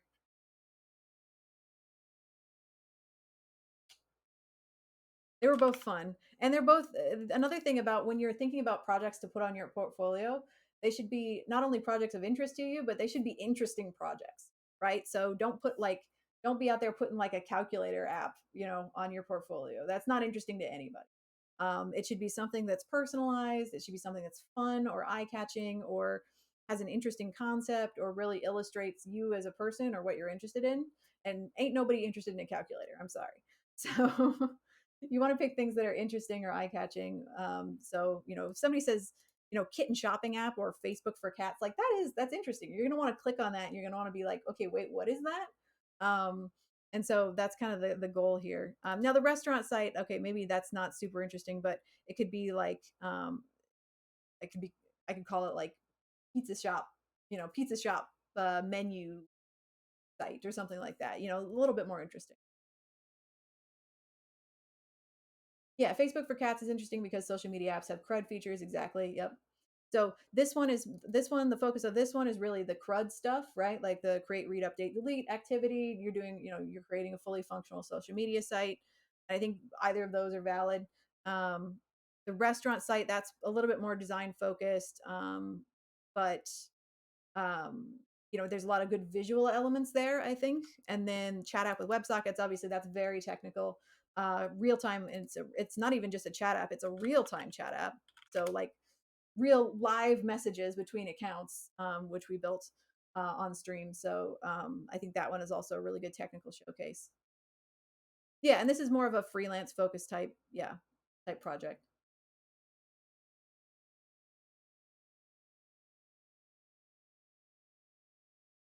Don't go. I'm not quite sure what you're. I'm not quite sure what you're saying there. I'm not actually going to have like the app itself here. I'm going to have like a GIF of it, like just a like just the GIF of the app, and then like a description of what it is, and then maybe a link to the repo for it.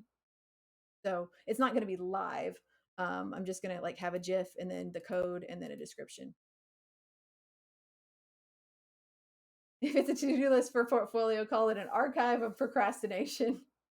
To sound interesting. Yeah, well, and you're right. You're exactly right. Like, so if you are worried about your portfolio and you feel like you don't have cool projects, like because you're still learning or whatever, just take one of your existing projects and make it cooler. Like Ari says, if it's a to-do list, if you've built a to-do list, then turn it in, give it a cool name, the archive for procrastination. Give it a an interesting color scheme or functionality or whatever. Just make it different, make it stand out. Uncle Grandma says, "Oh, like a screen to GIF of you navigating the features of your." Yes, yeah. So it's not going to be like a live running version of it. I'm just going to have like a GIF here of it of the app, like doing what it does, and then have a link to the repo if they want to look at that. Have a description of it and what makes it unique. A text description. Yeah, no, yeah, I'm not going to have an actual because I feel like there's too much that can go wrong there. Like you say, maybe it's slow or not working correctly. So my idea here would just be to have a GIF, a description, text description, a link to the repo, and they probably aren't even going to look at the repo anyway. But then have like a button here, like a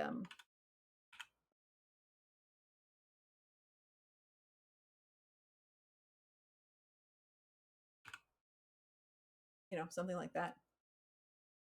Having a live miniature clickable version would be cool. Yeah, it would be cool. Yeah, like you say though, not easy. There are fantastic people out there that could do that, I'm sure, but I don't, at least not currently. I don't have the skills for that. That'll be something like this.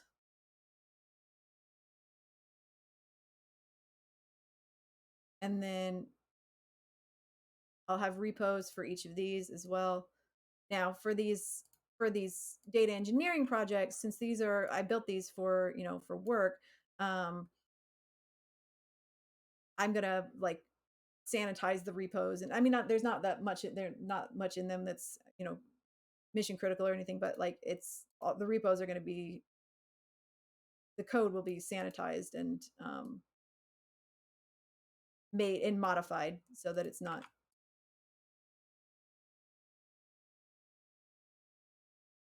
giving away anything proprietary.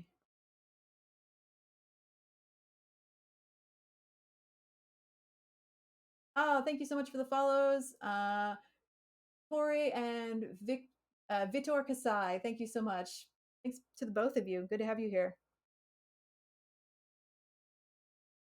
I hope everyone is having a fantastic Christmas Eve if you celebrate, and a fantastic holiday season if or whatever you celebrate around this time. I hope you're having a good one.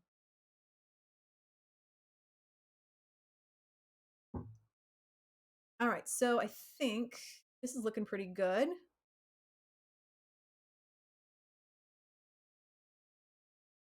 Skills, socials,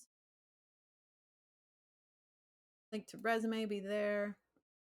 Is there anything that I mean? I'm trying to keep this mostly to like a one pager type deal, um, and I think I might end up having so like in the original thing, you can it has like a picture here or a GIF or whatever, and then a description, and then a full like you can link to a full post. And I don't know, how detailed my descriptions are going to get, but can link to like an actual full page. So have a button there, or I might just end up turning this into a link to the GitHub repo and not even having the full page. I don't know yet. I'll see how long the descriptions get. Does it seem like anything is missing here? What do you guys think? Does it seem like there's anything missing here? Anything that needs that like why didn't you put that? It's a portfolio. Why don't you have XYZ? Something like that. What do y'all think?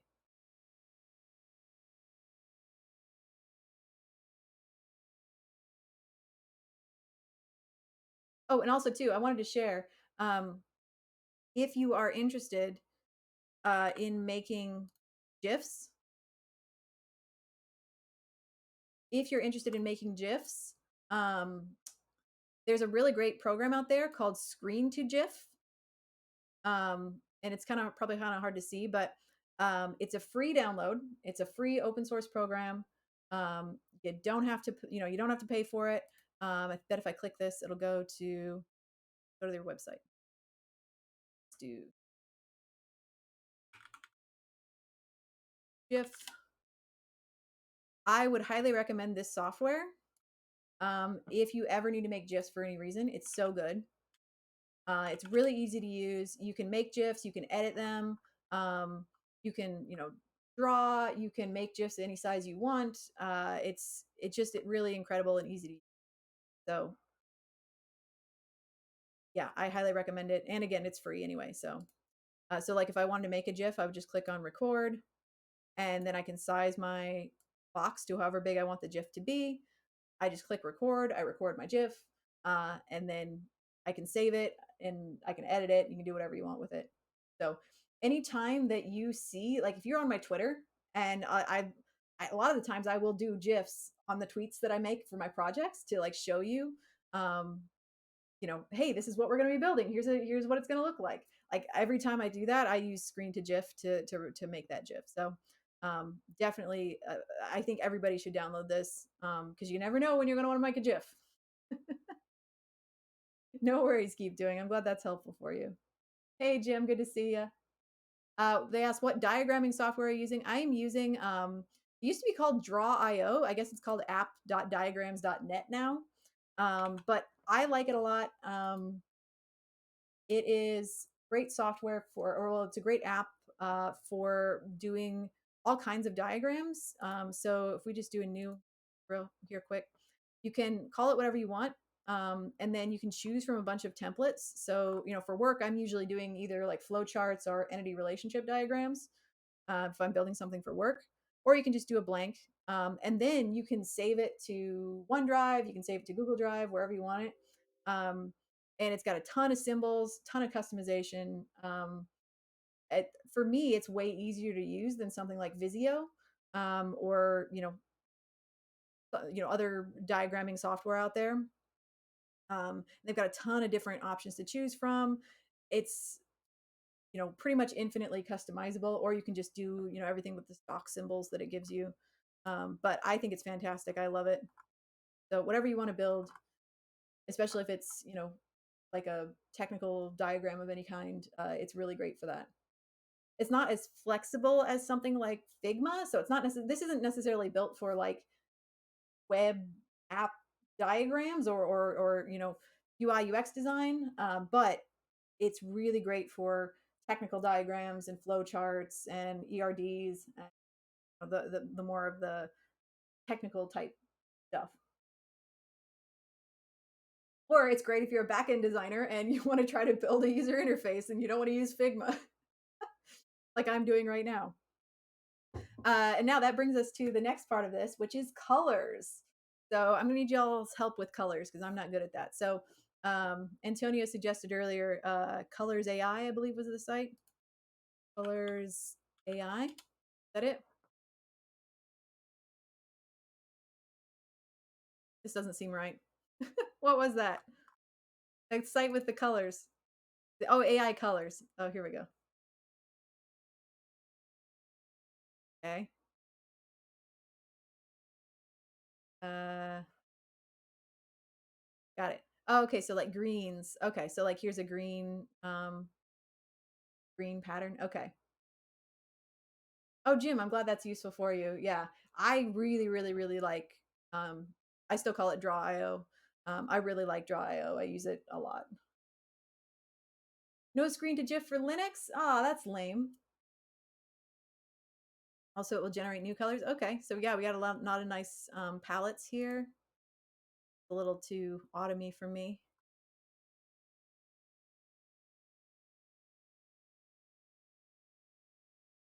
So if I want to look for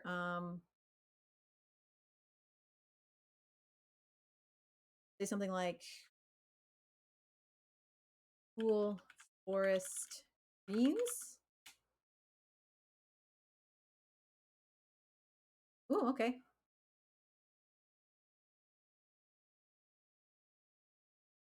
Yeah, there's some nice greens there. It's a little too dark.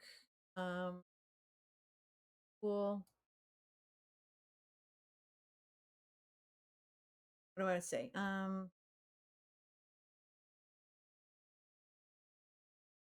Not very good at thinking of color words either.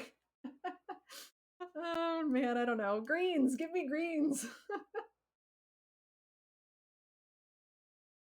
Oh, on the left I can change to light.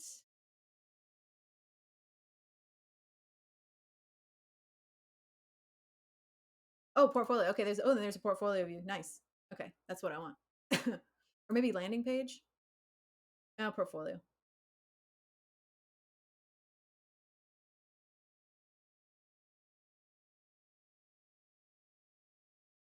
What if I say warm forest?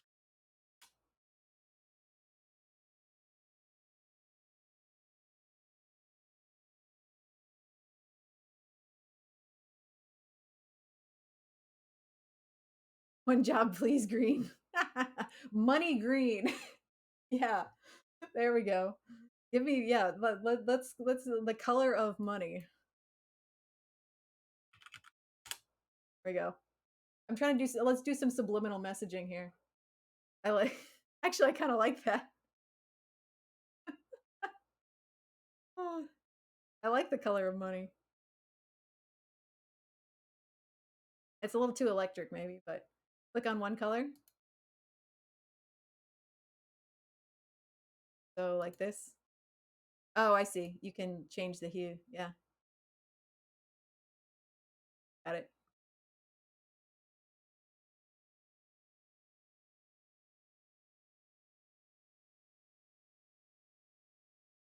Nice. Yeah. The color of Canadian money. I want to regenerate that. Yeah. Hmm. Okay.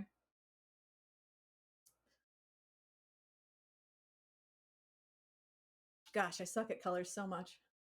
I don't know what looks good. Top. Let's look at top. Let's look at the things that other people like again. This is okay. It's a little blah though. It reminds me of like this reminds me of like a 1970s kind of a vibe.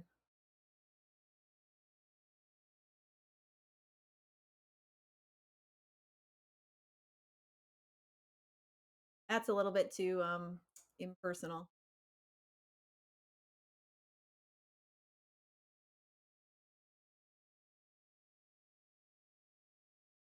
You guys holler if you like something. Weather Channel blue. That's okay. Yeah, maybe.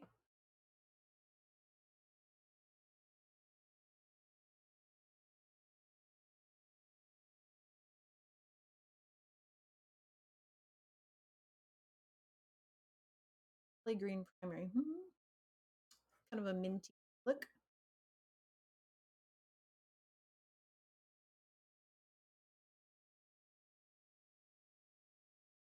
There's a thing where you can export, and when side if over, it will put auto colors on the page. You don't need manually write. Site if. So yeah, you can export here. I see. Oh yeah, okay. And so you can just grab those and drop them in. Yeah.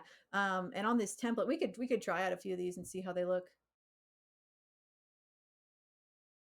Um, so what's weird about this template is that the colors are stored in an array, which is like in the node modules. So it's kind of annoying. But it's in here, then in here somewhere. Oh, it's in here. Sorry. Big colors. Yeah. So these are the color variables here. So you can just try dropping these in and see what happens. See how it looks. Copy. Oh, plus I'll put these down here, and I'll grab the originals and put them down here as well. Out.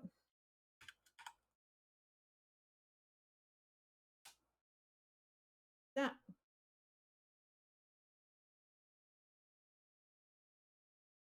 Okay, and let's see. This. I have to copy and paste these.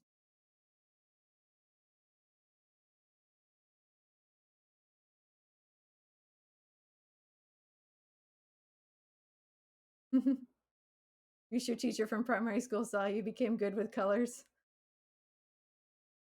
I admire people who can visualize colors in their head. I used to work with someone who, at a previous job, who was like a color engineer. Um, and what was so cool about this person is that they could like visualize like the color wheel in their head, and they could see how all the colors would interact. It was wild. Like you could take two different colors and put them in front of this person and ask, okay, now in, let's add a third color and what's that gonna do? And they would be able to perfectly verbalize exactly what would happen and how it would look. It was wild. They could just picture this stuff, all these interactions in their head, and it was really cool. I don't have that ability, but I think it's cool that people do. One more. Sure, this is riveting stuff. That's the last one, and I'll just get rid of the rest of these.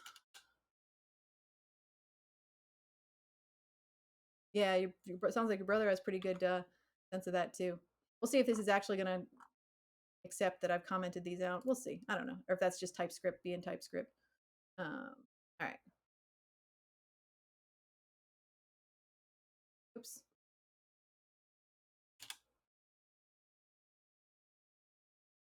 Those my colors? I can't tell. Oh, nope, it's still not. Okay, hang on. I might have to restart the server. Let me kill it.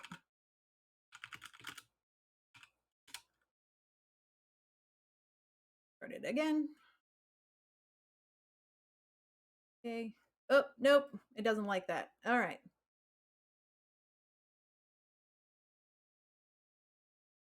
Oh, okay, that's right, because this is a JSON file. So, can I comment things? Can you comment things out in a JSON file? I don't remember, honestly.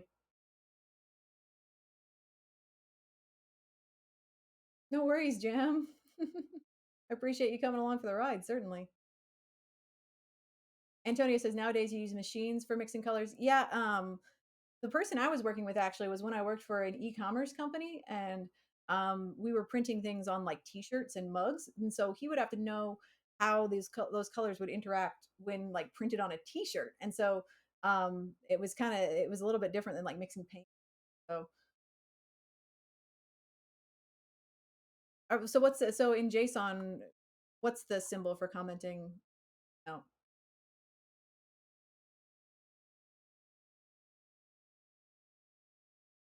I could just Google it, but that's why I have chat. I do. I have you guys, do that work for me. Can't in regular JSON. Okay. Hmm. That's fine. I can just put them in a note. I can just I don't want to lose track of them. I'll just take it out for now and I'll put it in a notepad.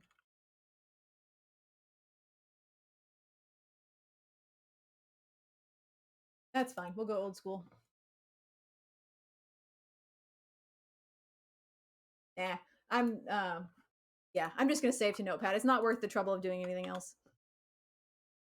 All right, we'll kill it and start again. Sometimes simple solutions are the best. Just drop it in notepad. All right, let's see how it looks now. Ooh, okay. Now this background color here, this is actually from a different. Yeah, right. Keep it simple. Exactly. Why don't get complex unless you need to be. Okay, I'm actually kind of digging the vibe. Um, yeah, that doesn't look bad. I know. Kind of minty, kind of cool. It's a little on the cool side, but this background color here, this is actually set in a different part of the template. So I'm gonna get out of node modules here. And we're gonna go to pages. I'm gonna go to index. I think it's actually set here. Yeah, all right. So I'm gonna say BG, so just say BG green and see how it looks. Ooh, okay, whoa, that's a little, put it again. Okay, so that's too much green now. But first try. Yeah, I think we're getting somewhere. I think we're getting somewhere. Minecraft vibes. Thank you for the follow, Mandax. Yeah, I think I need a more neutral color as the background. I think the background should be neutral. That could be like a light. I said, well, so I use green in my branding. I'll say that. I don't not like green, but green is not my favorite color. But green is kind of my branding color. So you'll see that a lot of my avatars and stuff have green. I use green in my Twitch overlays and some of them as a contrast color. And so green is kind of my branding color. So I'm trying to stick to that palette. No worries, intelligence. It was good to see you.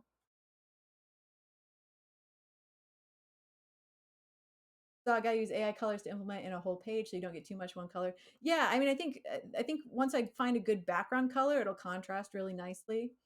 Um, yeah, I think what I'd like to do is change this background to like a very light beigey kind of a deal. I'm gonna look at these options. You do like a like this EBE 5DD,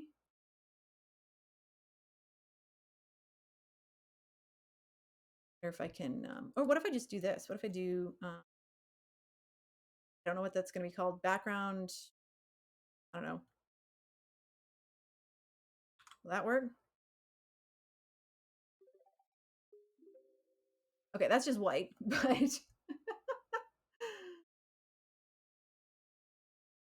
yeah, I think light gray would be good here.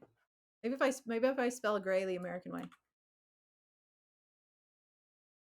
Okay, yeah. So that's too dark, but yeah, the more neutral color in the background looks better, I think.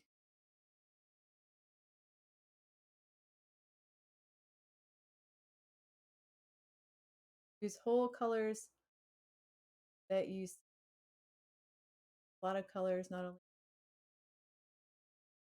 I'm not quite following what you're talking about there, Antonio. But what this is doing is it's what so I'll just give a little bit more background on how the template is actually pulling in colors.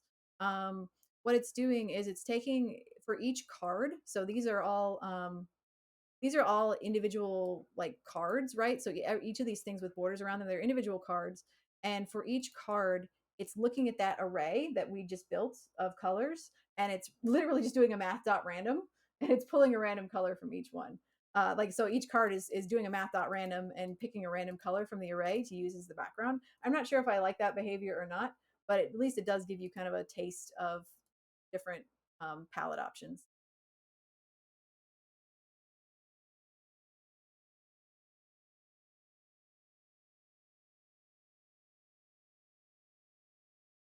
So a guy put all his content or website and apply all those colors through the site. I mean, that's basically what we're doing, right? We're taking the that array of colors and we're applying them in the site. And I can do the same thing. I could grab another palette set and drop it in. Um, yeah, I'm doing it manually. I'm still not quite following what you're telling me to do there, how to do it automatically. So if you can send me a link to, like if there's something in this site that can do that, then yeah, if you can find it, that would be helpful because I'm not picking up what you're putting down when you're when you're in your chat messages here. Um, Somebody asked a question earlier and I kind of skipped over. Hot says, let's role play for a second. Let's say you were to hire a React developer. What should I build or showcase um, to know, or what should I build slash showcase or know about React that would impress you enough to take a chance on me knowing I had a JavaScript, Vue, less experience, but not React experience at work? Um, well, you should have React prod. Let's say you should have, yeah, definitely you should have React projects in your portfolio. I would say that you should know how to work with modern React, so like function based React. Um, so like because older React used to be class based and all that stuff, but you should probably know how to work with modern React. You should know how to use hooks, React hooks. You should know how to you know how to build reusable components. You know how to you should be really comfortable with state, setting state and pushing state down. You should know how to what's the vocab? I got to switch my brain over to React. What's the word for when you take state and you take state and you make it skip a bunch of nodes in the tree and you send it down, like you broadcast it down. So instead of prop drilling, you're like broadcasting state down through multiple layers. Um, it's the alternative to prop drilling. I can't think of the vocab word. So I'm not a React developer.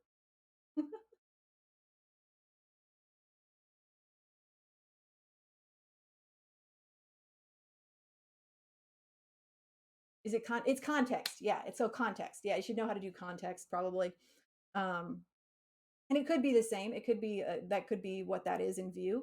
I don't know Vue, so I couldn't tell you. But yeah, context. Yep. And so yeah, I think if you're gonna have a project React project on your portfolio, it should have multiple components. So your UI should have multiple distinct components, and it should um, it should have some components with shared state. So one state value is affecting multiple components simultaneously. I think that would be a good showcase of that you understand those concepts. So hopefully that's something somewhat helpful. Oh, there's and no worries, Antonio. I mean, I know you're trying to tell me something. I'm just not not quite getting it. So let's see, what is this website here? Visualize colors and fonts on a real site. Okay, look at this.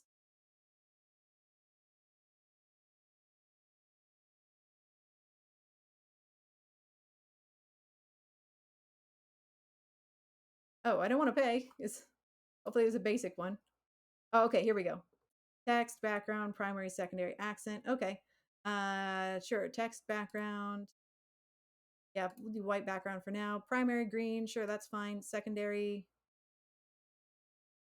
also green. I don't know. This is making me choose actual colors. Oh, it's a good accent color, like tan.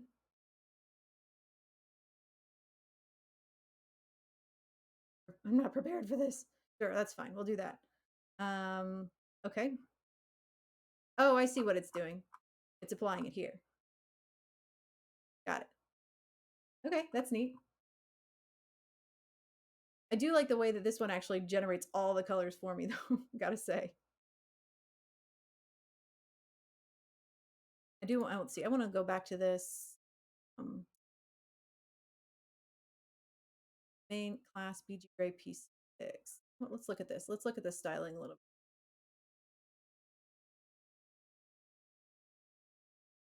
bit. Probably pulling that straight from Tailwind.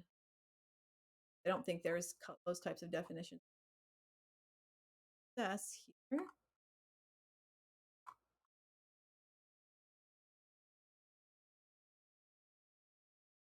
But I do think it's a good start. Yeah, it's pulling that from Tailwind probably.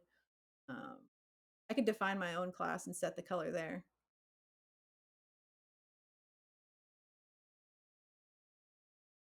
Yeah, I might just do that so I can use that hex code. It could be something. Yeah, do something like.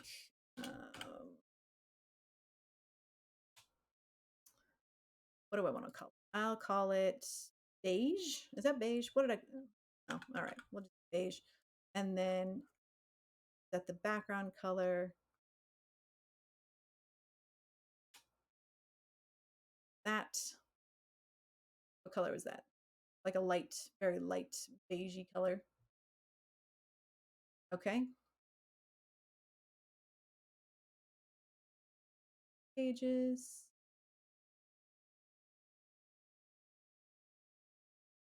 Yeah, there. Okay, we'll see if that worked. I can't tell, honestly. I think I picked a bad color. We'll try something. We'll try a little more distinct color. Do this for now. I don't really like that, but.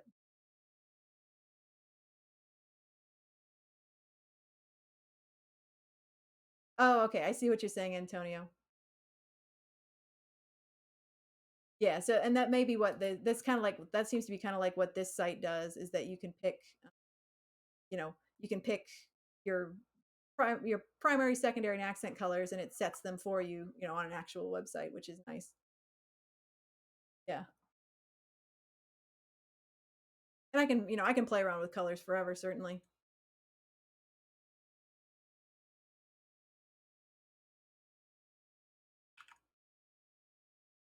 Yeah, so that's more of a gray there. Yeah. All right. Well, let's see. Better. Okay, so that is working. Good.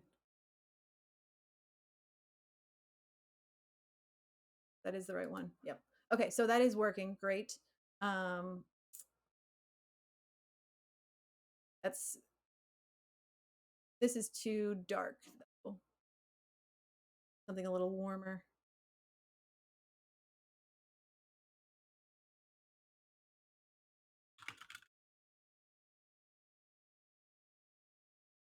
No, you're fine, Antonio. No, you've been very helpful. I just needed a different, way of understanding it. Communication is hard sometimes. Get it? That's probably gonna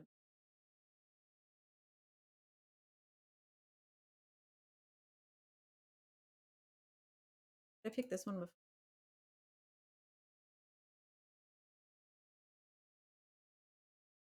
A little yellow. Gotta tweak this myself.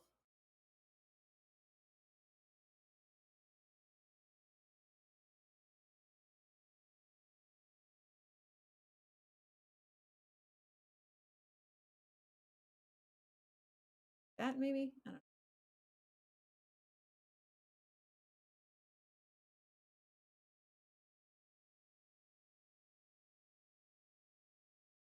Okay, so that's a little warmer. It's still not quite right, but I mean, I can tweak it forever. Um, but I do kind of like this palette. I might get rid of the grays. I'm not sure I like that dark gray there as part of the palette. I have to figure out which ones those are. But I think we're getting there as far as a nice vibe for it. Yeah. Hot says, I was thinking of doing a chess game covered by a test framework. We'll also try that. I think it'd be something okay to showcase, but I don't know how much important React stuff I would cover. But I should probably just start and things evolve. Yeah. So I mean, Hot. What I would recommend is just thinking of something that you like, right? Like what's a thing that you enjoy doing, or a hobby you enjoy, or an activity, and take that and see if you can build an app around it. Like for me, I foster kittens, and so some of the most fun projects that I've done are like they're not like related directly to fostering kittens, but they're kitten based. Like, right, we made like Facebook for cats, so it's Facebook, but it's specifically for cats and how cats would post on Facebook. So things like that, those are fun if you can make it into something that's of interest to you. Maybe, and if you really like chess, then maybe that's something you build. Just like a chessboard might be a little bit generic, or like a chess game might be a little generic. But if you can make it special to you in some way, or like give it like a theme, or maybe it teaches chess to people, you could do it that way as well. Ari says, so colors change on refresh. Yes. So each time you do something, like each time if you were to go to a different page and then, come back, it does a math dot random, does a math dot random on the colors. And it just picks a new color for each card. I'm not sure if I'm going to keep that behavior. I might get rid of it. But each card does a math dot random on that color array that we built to pull in. Yeah, it's an AI color website. And it pulls in each time page reloads. It pulls in a different color for the card. Yeah, I can always come back in the end and tweak it. Absolutely, I'm going to be tweaking colors forever on this. I'm never gonna be done with it. Yeah, but I do want to get rid of those grays because that's too dark. So need to find which ones the grays were.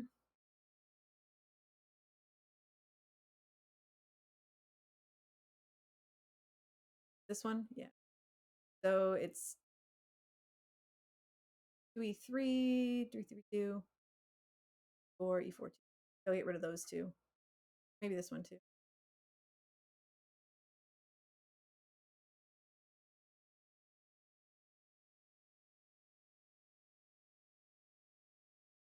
And it's almost time for another break too. So after I do this, we'll take another break. Oh, weren't the colors at all. Okay. Everything from Cool. Was it from Cool Forest Greens? No, that was the blue one. Oh, it must be these. No? Okay, I have no idea which one is which, so I'm gonna have to figure that out. But I have no idea which ones are which. That's okay. We'll figure it out. I'll get rid of the grays at some. Yeah, I mean I look back at the history, but I'm not seeing these colors there. So yeah, it's smart to start with something that you already have a motivation for. And Skin Cell, welcome to the chat, by the way. Welcome to the stream. Um, Skin Cell says, "Why is about Astro?" Are you asking why we're using Astro for this? Mostly because I just like the template. I think it looks cool. So it's built on a. This is based on the Brutal template for Astro, which is a free template. And so I'm trying to do is modify this for a personal portfolio project that I'm working on. So I'm trying to build out my personal portfolio, and we spent the first part of the stream kind of coming up with a basic layout for it, for what I want to put on here, and then with this Astro theme, basically just modifying bits of it and putting my own content in. Astro is a text. Well, Astro is a here. I can give you the link for it. Oops. Oh, okay, that's fun. Here we go, just here. So Astro is a framework. So think about, there's lots of other frameworks out there. But yeah, Astro is basically a framework. And what it's built best for what Astro is best for is really content heavy websites. So if you've got websites with a lot of videos, websites with a lot of images, it's very front end. It's built to have a very responsive and fast loading front end. So if you need that sort of thing, if you have a content heavy website that's loading slowly, you could try switching it to Astro. Hmm. And I apologize, I have missed some follows as well. I wasn't paying attention. So Irene9513, thank you so much for the follow. Mandax, thank you for the follow. Dima OVD, thank you so much for the follow. Octa Elliptical, thank you for the follow. And J Cho, thank you so much for the follow as well. I apologize I didn't thank you guys in the moment. I was zoned in, I was focusing. But your follows are much appreciated, and I hope you're having a great day. Hot says the problem websites had with colors in the beginning was that developers used way too many colors. You want a clean look because it enables you to highlight something so it stands out and being noticeable, like a green little check mark, or a red error message. Yes, I very much agree. Which is why I'm not sure if I'm going to keep that color randomizer behavior. I'm not sure I like that, just because of that. But for that very reason, it causes things to kind of get visually confusing if you're not careful. Now, I think what this theme has going for it is lots of big bold lines. So, it's very clear like where the buttons are. It's very clear, these got a lot of really heavy outlines and heavy fonts, which I think is helpful in determining the visual styles. But the whole color randomizer thing is a little much. Um, and that's also, and what you said there, Hot, is why I like using Bootstrap for a lot of my personal projects, is because everything has a very clear visual language. Bootstrap has a very consistent sort of a style. It's not like visually beautiful by any means, but everything is very clearly delineated with very specific colors, which I think makes it really accessible. You can just look at it and you can tell what buttons are supposed to do and where the buttons are. Mr. Nothing says, "Hi, are you using any automatic tool to convert design into code the same way that you're using AI colors?" No, not for this particular project. So this is just what I've designed here. This is just a wireframe, for just to remind me of what I want the layout to look like. I'm not going to use anything to convert this automatically. I am using a template though. So Astro, which is the framework I'm using, Astro has a lot of themes that you can go and you can download. So, for example, I just went to the portfolio category here, and there's tons of different ones to download. I'm using the Brutal template right here. Um, but there's lots of different. So if you're looking for something that you can just plug into, this is another one that I thought about using, which is also another very sort of clean and simple portfolio template. And then you can just go in and just, add your own text, your information, that kind of thing. I am going to have to make some structural modifications to the basic template, to the Brutal template that I'm using, because it doesn't have all the sections that I need. So I'm going to have to go in and manually edit the code. But at least I don't have to do it from scratch, right? The basic design language is still going to be there. I'm just going to go in and make edits to the code.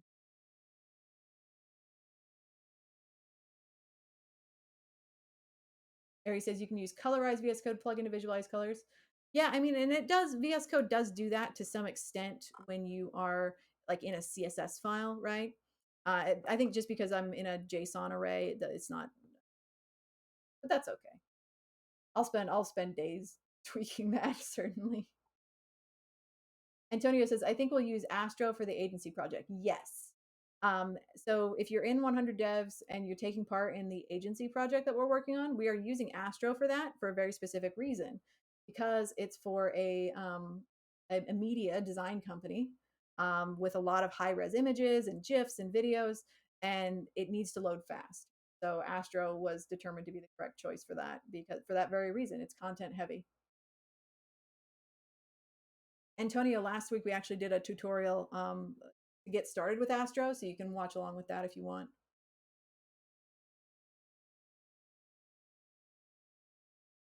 Hot says, to be honest, I really don't think you can ever get something good with random colors. You can't mix green, purple, cyan. People would not read your portfolio. Yeah. And so and we're still creating sort of a little bit of a walled garden here by specifying the colors that we want to choose from, but I'm still not sure if I like the random cycling.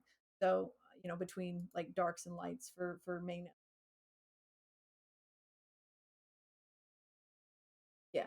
That's maybe what I'll end up doing is picking one color with shades of that color, certainly. I could do shades of something like this. And then like just not I wouldn't do any of these dark ones. I could kind of do the warmer greens. I'll have to strip out the randomizer code as well, but that's not gonna.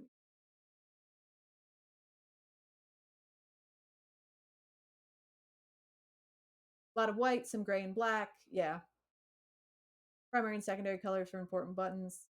Um, Show green whenever they use it, something right, or red when they did it wrong. Yeah, that again, that's why I like Bootstrap because that's what Bootstrap does. It's all built. All those types of color palettes are built in, so you don't have to worry about it. Hi, Divker. Good to see you. Welcome, Divker. And the Divker is an amazing member of the 100 Devs community, although I'm sure many of you knew that already. So it's good to see you here.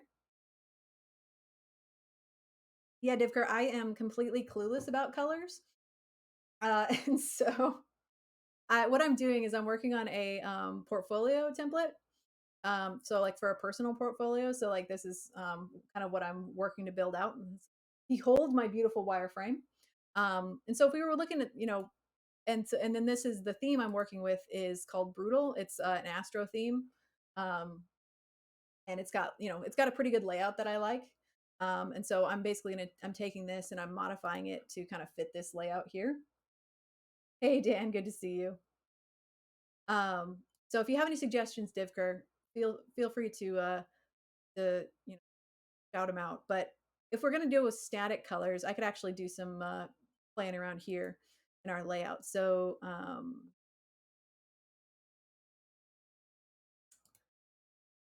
do what happens if you click export? It copies the colors to your clipboard as like just like as a list.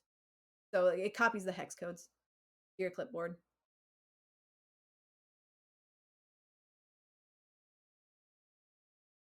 So right now, I think I like the header being white. I could, the background could be like a beigey color. Don't have to get it right the first time, but that's too yellow.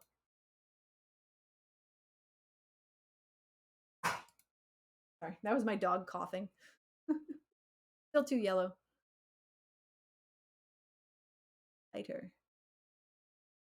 I don't know. And then the buttons I think should be white, but then they should be like have an accent color on hover. So I think this should be like a pretty bold. I want this to be the first thing that people see when they open it up. So that maybe that would be white. Um, and then we could get into like the greens of the green backgrounds with these things. Yeah, and it could be, yeah, and it could depend on when I add the gifs later. Um, I don't know.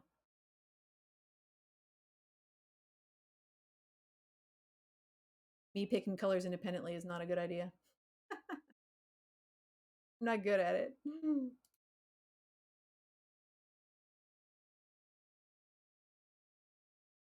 Oh, okay. That's a good tip. Let's look at that. Um, primary 100, 100. Okay, maybe those are the accents. EG 100. Okay. So the way this template works is kind of funky. It does it like randomize. It picks random colors from an array. So if I just take the 100s, copy the layout part is easy. The colors are.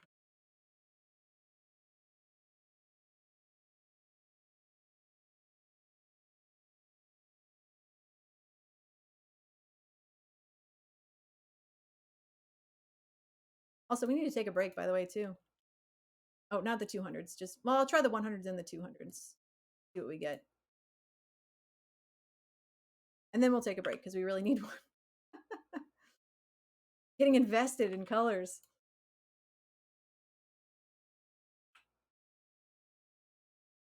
Oh, that's copied that one already. 200. And then text 100.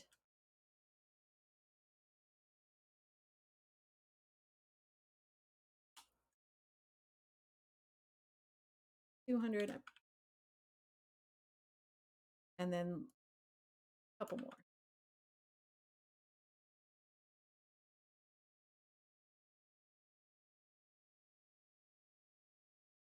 Nothing's more fun than watching someone copy and paste, right? Blast. This is the kind of quality content that you come to Twitch to see. Let's do that.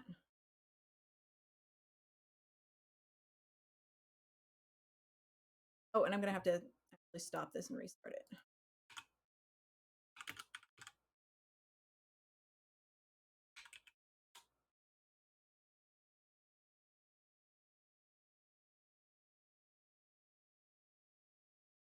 Okay, so those grays are probably the text.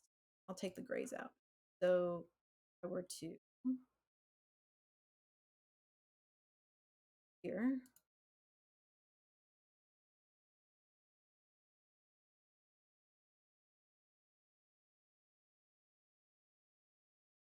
So 3333 and 5C5. I think if I take those two out, I'm guessing those are probably the grays. Stop and restart it one more time.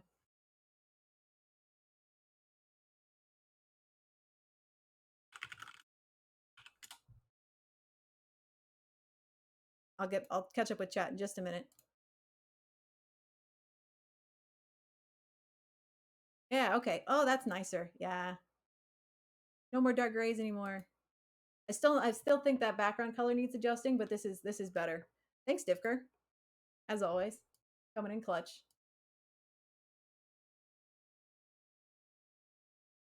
Yeah. I don't like it when it's all like light colors together, so I might get rid of like the super lights, but yeah, that's better. Thanks, Divker. It is a cool template. I know. At first I was like, when you look at the like the live demo, it's like, oh my god, the colors. And at first I was like, this is the ugliest thing I've ever seen. But then I kept like coming back to it, and I was like, actually, wait, is this amazing? Is this the best template in the world? And because at first I just thought it was just hideous, but I think that's mostly just the color scheme. It's actually a pretty nice, clean template. Exactly. Yeah, it's straight off the set of Barbie. It looks like something from like the early 90s when everything was like bright primary color shapes.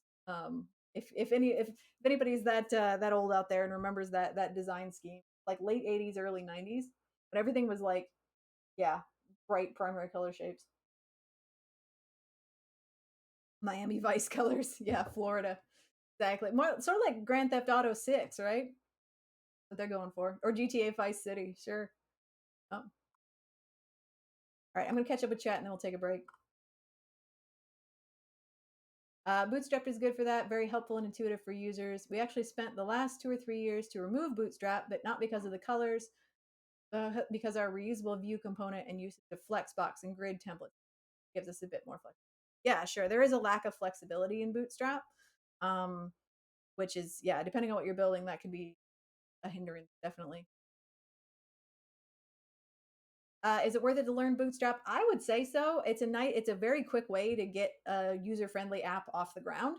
You might not stick with Bootstrap if you're trying to do something that's a little bit more visually appealing, but I like it because it's easy to implement. Now, not everybody's going to agree with me. Not everybody's a Bootstrap fan, but that's why I like it, because it's so easy to just plug and play and get an app running. All right, let's go ahead and take a break. And then when we come back, I'm probably only going to go for like another half an hour or so. But I might just start plonking some additional components down, right? Because I needed another section below blog posts. I need another section. I need this to rename this to my data projects, and I need another section below where I'm going to put my web dev projects. So we'll get that started, and I want to fix these fonts, and that might be all that we get done here.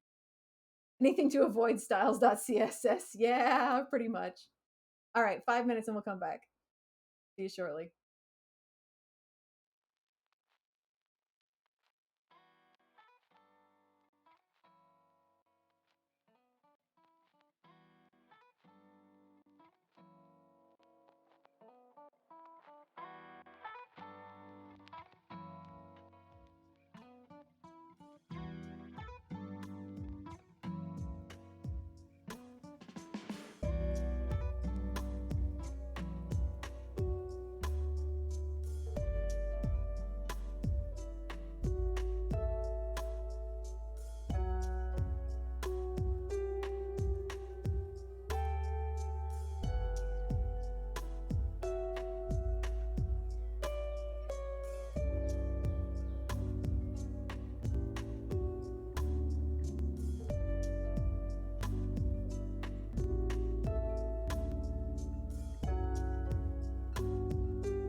Okay, folks, there's about a minute left in the break, so come on back whenever you're ready.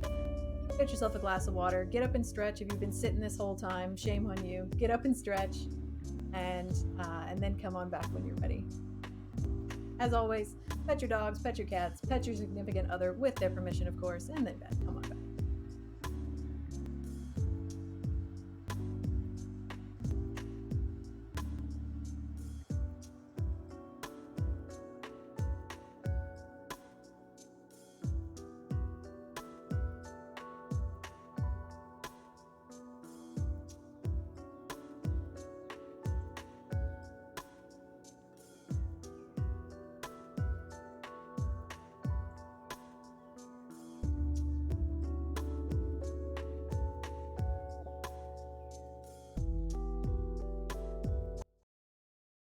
All right, and we're back. Good to see everybody again. I'm just skimming through chat here.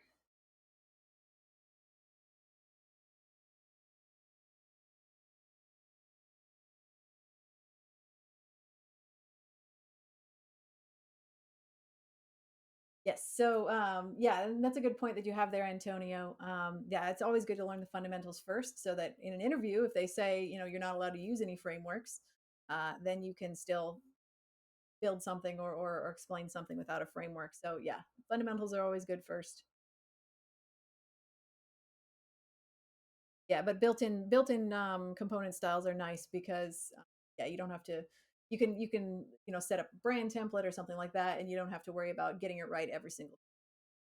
Okay, so now let's actually kind of dig into this. I want to actually get some structural changes going on here. So let's see. In our layout, we have four cards across the top, one of which will contain an image. And so I'm going to add an additional card here in the first row. And then I want to add another section here. So this is section one. And then I want to add another section below that. So essentially, I just want to duplicate this section here. So we'll do both of those things. What I'm going to do is I'm going to head into, so the way these Astro projects are usually laid out is you have your pages here. So index.astro is the main page. And we've got our social media that's up in the header. Um, and we've got a grid here for the actual cards. So this is the first card here. This is the second card here. And then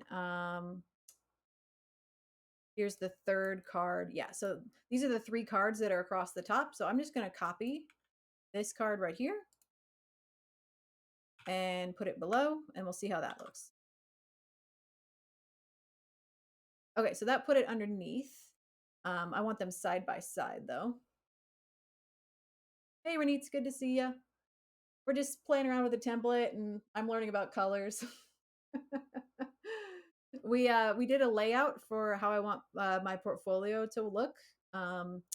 Like my actual personal portfolio, because recently I forgot to tell you guys, recently I bought actually purchased the mindwolf.com. So eventually this is going to live at mindwolf.com, and I'll have it linked on all my socials, and so you'll be able to go here and see my portfolio um, from mindwolf.com. Yeah, so Leon mentioned a while back that there was a sale on at Namecheap on URLs, and so I looked. I was like, oh, hey, nobody's claimed this yet. So, yep.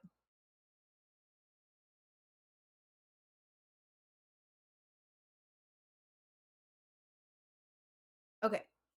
So I'm getting close here with this, but this card shouldn't be underneath. This card needs to be in the grid. It needs next. So I want all these. My grid should have four across. So let's look at this. I think the grid is laid out here. Section ID about class grid. I'm not great with grid, so see, I'm just gonna have to tweak it until I figure out here. So call span 4. Okay. Oh, here we go. So this is flex here. Okay. Yep, 4 thoughts of the items inside the card.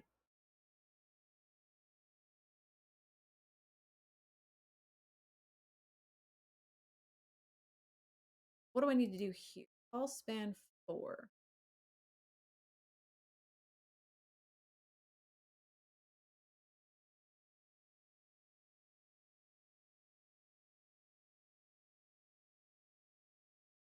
Oh, okay. Oh, okay. So this is a call span 2. I got it. Yeah. Okay. So I put this one here inside that div when it actually needs to be. Yeah, because this is call span 2, call span 2. Okay. Yeah. So we have 2, 2. And that one, I guess, is just, oh, that's call span 4. Okay. So that, all right. I get it. So this one's double span, and then 2 and 2, that equals 8. Yeah. So this this whole width is spanning 8, and then the first card is set to span 4, so half, and then the other two are set to span 2 and 2. So what I need to do is take this and have it be 2, that, which should shrink it down, and then call span 2, call span 2, 2, 2, 4, 6, and then one more card. Yeah, so one more card here, and that these should now be equidistant from me. Yeah, it's at 8. It's set to span 8 right here. Calls 8. Theoretically. We'll see what this looks like. Yeah, that's what I wanted. So I kind of went fast there. So if anybody's not familiar with what I just did, I'll break it down. So now, after I made those changes, we now have 4 cards that are equidistant. So they each take up the same width across the grid. So how I did that is I looked here at our wrapper. So this section is the about section, and it was given a class of grid. So we're using grid here, and we set it at 8 columns. So this grid has 8 imaginary columns, and everything inside the grid needs to take up 1 or more columns, which is going to determine its width. Yeah, and I can change it. I can change it to 12 too. And so what they've done here is they've said, all right, each div takes up 2 columns, and so they're equidistant. Previously, this was set to 4, and so at 4, it was taking up half the available columns, and then the other 2 were taking up quarter. So it's just fractions is all it's doing. Yeah, and I can change it to 12. So then if I did that with 12, we have 4, so that each of these would be 3. I could still make the first card bigger. I'm going to adjust these sizes because I don't think they should be equal size. But for now, yeah. And so now we can see I just adjusted it so it's 12 columns, but each of these is still taking up an equal portion. So quarter of each. 12 divided by 4 is 3. So you didn't know you're gonna have to do math when you're building websites, right? Jeez, come on. Who told us we were gonna have to do math? Nobody told me. So if I were to do if I want to make this first card bigger, I could. I don't know if I want to. I think my card 4, which is just going to be an image card, I think this one should only be like 1 or 2. I don't want my face, like this is going to be an image of my face, and so I don't want it to be that big. So we could do this last one. Let's see what one looks like. Okay, so that's too skinny.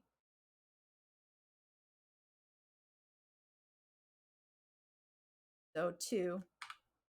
And then the first card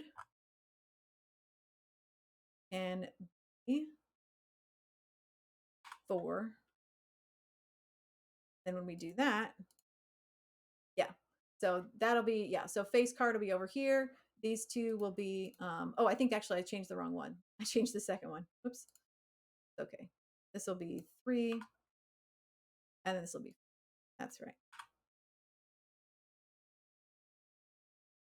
Yeah. So actually what I want, oops.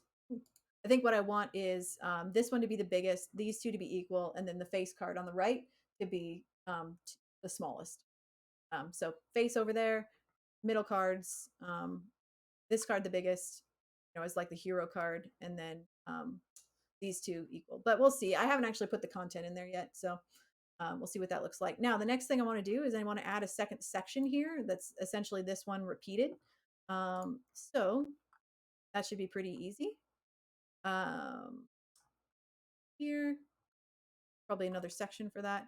Yeah, section recent blog posts. So what I'm going to do here is I'm just literally just going to take this component. Now, if you're wondering why would you use React or something else like that, Hotbab says 4332. Yep, that's what I did. I did 4332. So if you're wondering why should we bother with using React or Astro or a framework in general, it's for stuff like this.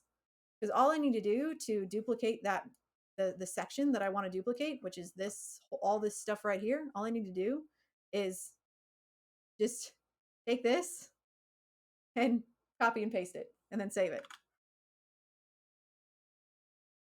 And when I do that, you can see I immediately get a duplicate of all of that content. So reusable components, that's why frameworks are nice, because a lot of the times they have the ability to let you build reusable components that you can just reuse as many times as you need to. So that's, that's the useful part. Now, obviously I'm going to be customizing these, but I'm probably actually going to make the shorter. Um, Yeah, exactly. That's the best. And the work you did with the first one, you get it again with pasting one line. Exactly. Yeah, no, reusable components are that's what made me love React. That's what made me like once I started learning React, initially I was like why? Well, I could just do the same thing with HTML, CSS, JavaScript, right? But then start to actually build reusable components and use them. And like the first time you build like a header, like a reusable header, and you just drop it in, on each of your pages, and you're like, oh my God, this is so nice. And then, yeah, or something more complex like this. And you can just, you know, make your homepage just maybe 10 lines, right? Because you're just dropping in components. Same with Vue, exactly. Yeah, and there's a lot that can do that. I mean, even something like EJS, which isn't nearly as smart or flexible as React or Vue or whatever. Um, Even something like EJS allows you to build reusable components. Yeah, exactly. They're partial, so they're not true components. Yeah, you're right. Yeah, they're in something like EJS, they are partials. But I mean, that's still better than having to do the same thing a bajillion times, right? Exactly. Okay, so I think yeah, this is more what I'm going for. Um, and what I also want to do is I do like this font. So I want to use this font everywhere, essentially.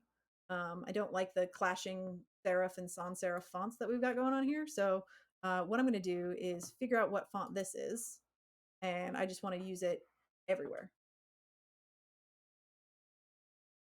All right, so what font are you? Or I should say typeface. It's a typeface, not a font. I used to have a coworker who would get really up in arms if you called it a font because it's actually a typeface. And so, Chris, this is for you. It's a typeface.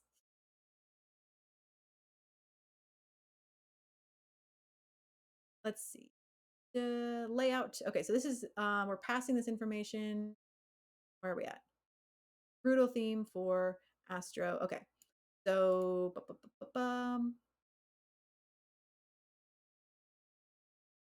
code weenie emote. Not seeing it defined. I'll have to look at the styles and see that. DMs. Okay, so this one is specifying a serif font. So if I take that off, maybe that'll be all we need. I just take off serif. Let's see what that looks like. Maybe it's that easy. Nope, that's not the same font. Different type. That's not the same type. So I took off serif. Not quite want. DM serif.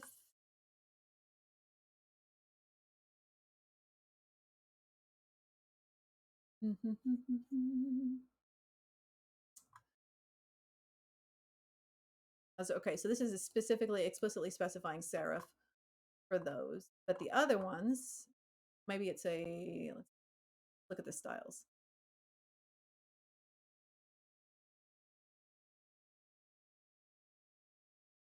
Got a bunch of look at how many fonts they're trying to use here. DM serif, okay.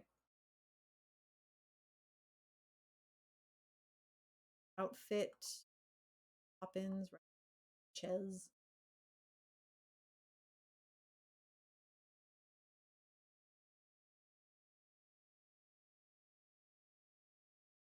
Okay, so it's gonna be one of those. See if I can find it. Find anywhere. Oh, there we go. Okay. Yeah, there it is. All right. So font is outfit. And yeah, so I think that this is the font that I want right here, outfit. So if I add this, instead of DM serif, if I pop this right here, see if that works.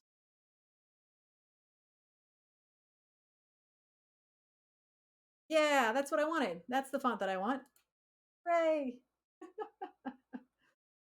Sometimes you got to do a little treasure hunting, but you figure it out eventually.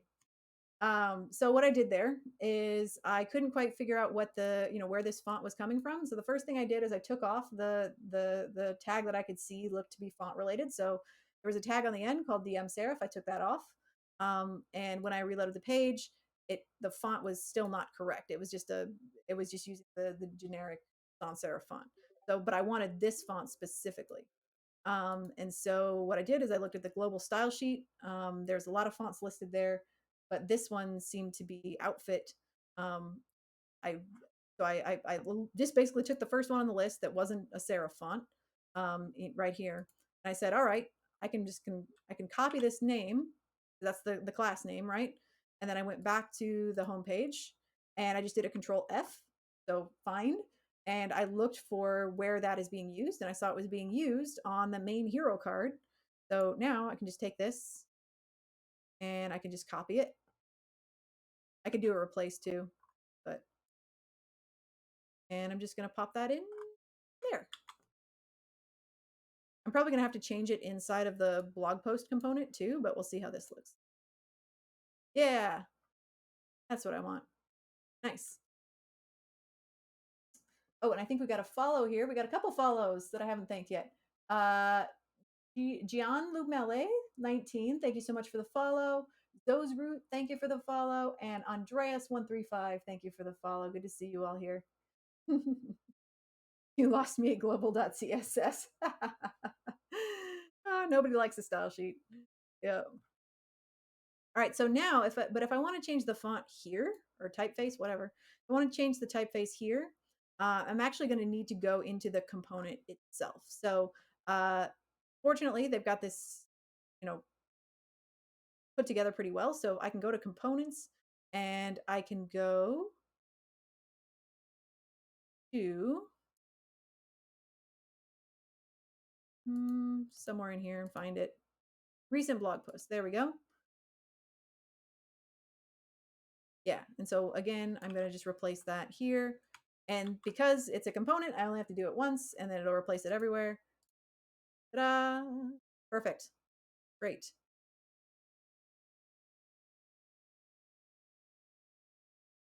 Okay. That looks much more consistent. And I don't mind that like this font is different here. I actually think this looks okay. Because at smaller sizes, I think sometimes serifs, depending on the context, can be easier to read. But like I think this is okay because it's consistent. Like the small stuff has this font, large stuff has this font. Hey, Andreas, good to have you here. Greetings from Germany. Wow. Hello from the United States. How long do you use Astro? I love this framework so much. This is actually the second time I've used Astro. This is the second time I've used Astro. I'm very new to it, but I am familiar with like React. So this is really just it's very similar to React. So I kind of already understand the basics of how it works. Um, it's kind of like, I don't know if you'd agree with this, but Astro is kind of like almost like the reverse of React in that like React is very like logic focused with the UI portion kind of being secondary, like right, you're like returning the UI portion after you do all this logic. Whereas it seems like Astro, all the logic is kind of up here in like the code fence area, and then the majority of the focus is on the UI elements, which makes sense that given that it's more front end, load fast, keep your logic, out of the front end, that type of thing. I just thought it was kind of interesting. That's the impression that I get anyway. But yeah, I'm glad you like the framework. I like it too so far. Um, just still kind of getting the hang of it, but yeah, it's pretty good. Okay, so we fixed the fonts. Um, Obviously, I'm going to be uploading all these links. What else? Out here again. Yeah, so what I'm going to need to do here is I'm going to need to modify these components to, show instead of blog posts, I'm going to need to just replace them with projects. But that shouldn't be too terribly hard because the way this works is, sorry, the blog posts are, so the blog posts are actually just markdown files that you can just drop in. So I can just replace these with like my project descriptions and just pop these in to this blog folder here. Um, and I can even put my like image. So what's nice about this is I can kind of just replace this with the description of each project, and then I can give it the proper tags. So whatever I want to tag it as, and then image URL. I'll replace that with the GIF of my from my project, and that's all I need. And I can just use the layout, which is just standard blog post layout. So what's nice about Astro is it lets you add this kind of metadata up at the top, which makes it really easy to change out the content of the individual themselves.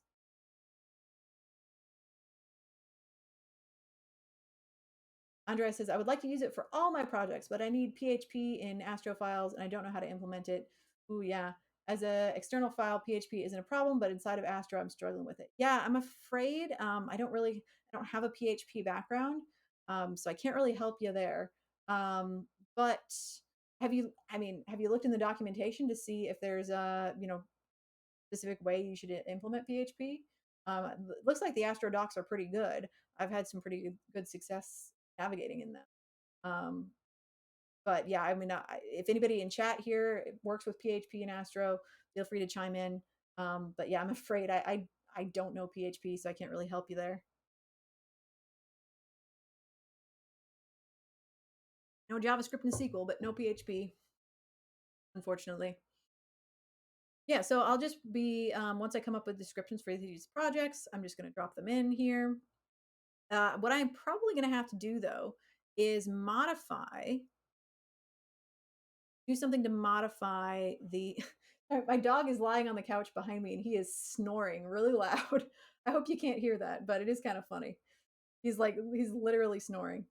Um, he gets so bored whenever I stream. But yeah, so I'm gonna have to modify the second section I could probably what I could do is because this I need essentially two different project sections here, right? Like so this first one is going to be for my data engineering projects. The next one is going to be for my web dev projects. And so I am going to need two different components, but I can still like I can have the can take the code for that particular component and just copy and paste it and modify it so it's pulling from the appropriate project section.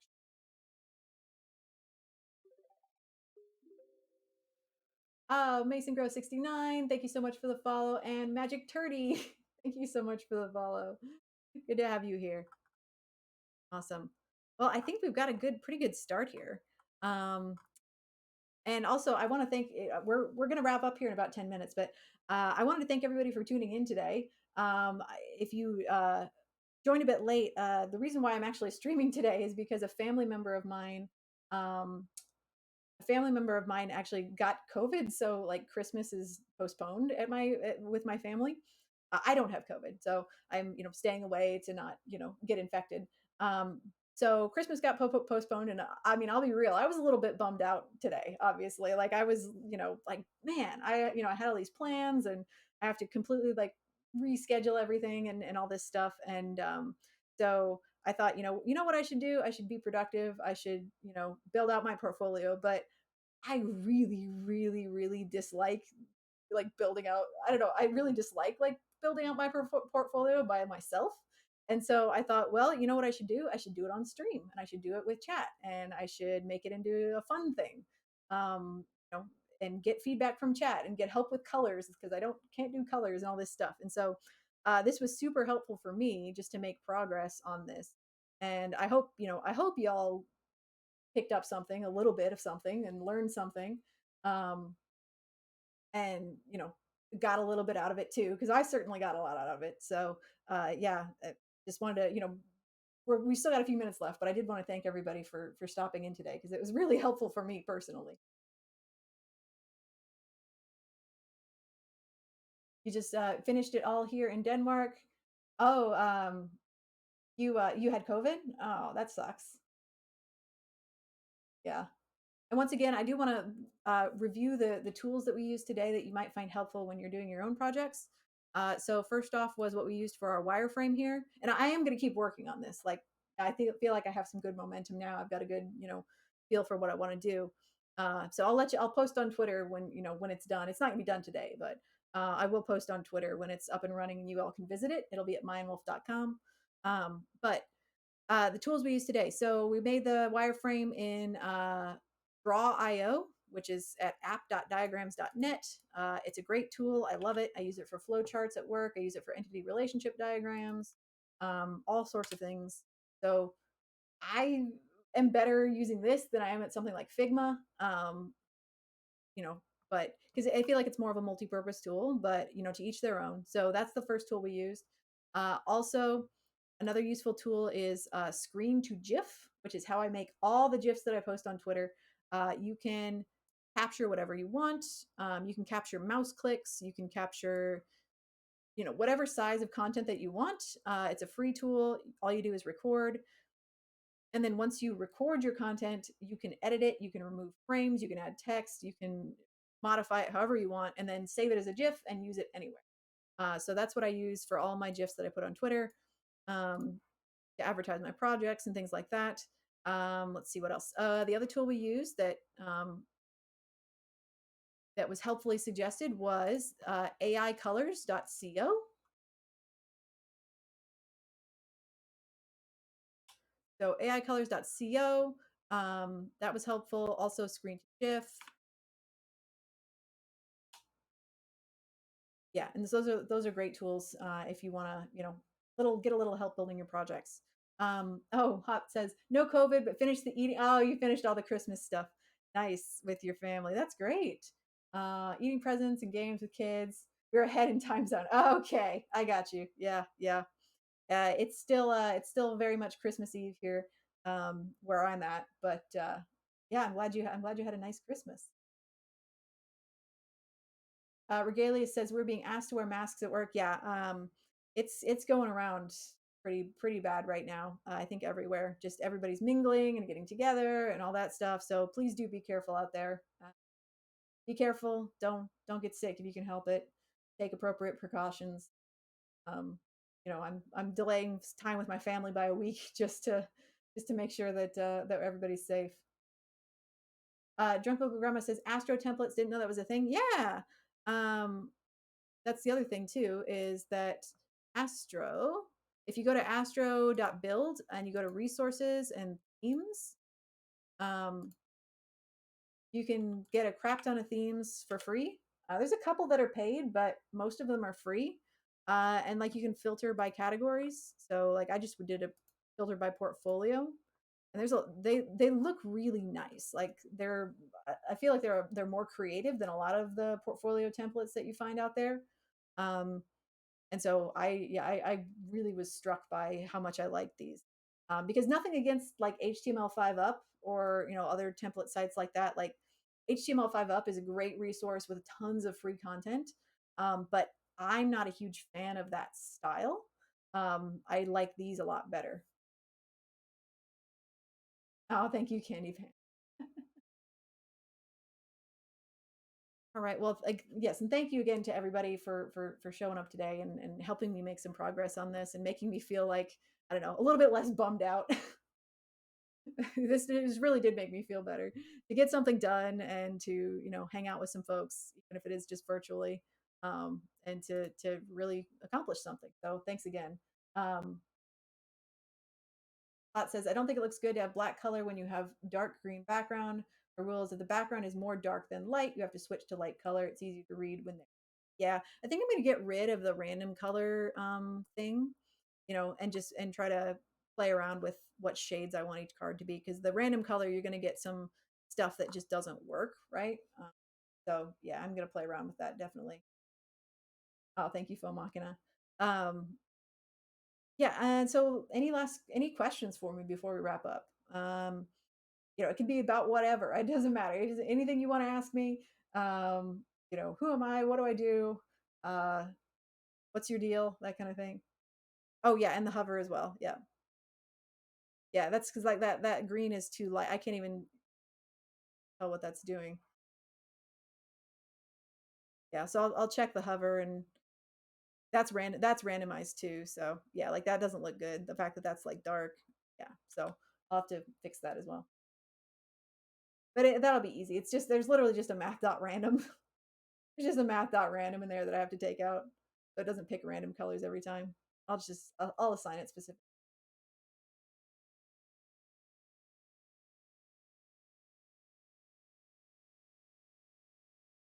Don't change colors on hover, but scale the size by 120. Yeah, I could do that as well. Yeah, there's lots of options. We'll see. I'll probably just fiddle with it off and on for a few days until I find something that sticks with me. But I feel like this is the perfect start. I am going to make these sections here a little bit shorter because I don't want people to have to scroll a whole bunch. Now, a little bit of scrolling is fine, but I do want to make sure that people see that there's two sections here. Now, this is nice because you can see the title of this down below, but not everybody's screen is going to be as big as mine. So I want to make sure that people can tell like there's two sections here. Fo says, Who do you like using for hosting?" Um, I'm still using Netlify right now. I'm using Netlify just for like static sites and stuff. Um, I don't do a ton of web hosting, so I don't have like a real preference other than just I'm familiar with Netlify. But feel free to chat. Feel free to shout out your favorites. Yeah, Drunk Uncle Grandma says Netlify front end. Yeah, for like static sites, that's just what I've been using. Cyclic for full stat. Oh, that's right. Yes, use if you have a full stack application, use Cyclic because they hired somebody from 100 Devs. So support Cyclic because they hired somebody from 100. Yeah, but yeah. For static sites, Netlify is fine.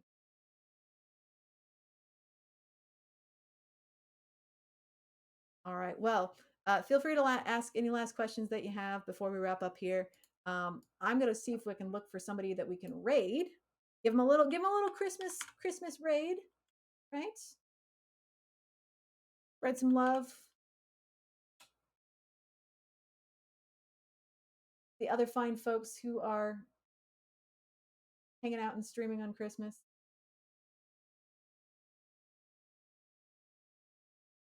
Let's see who we got here.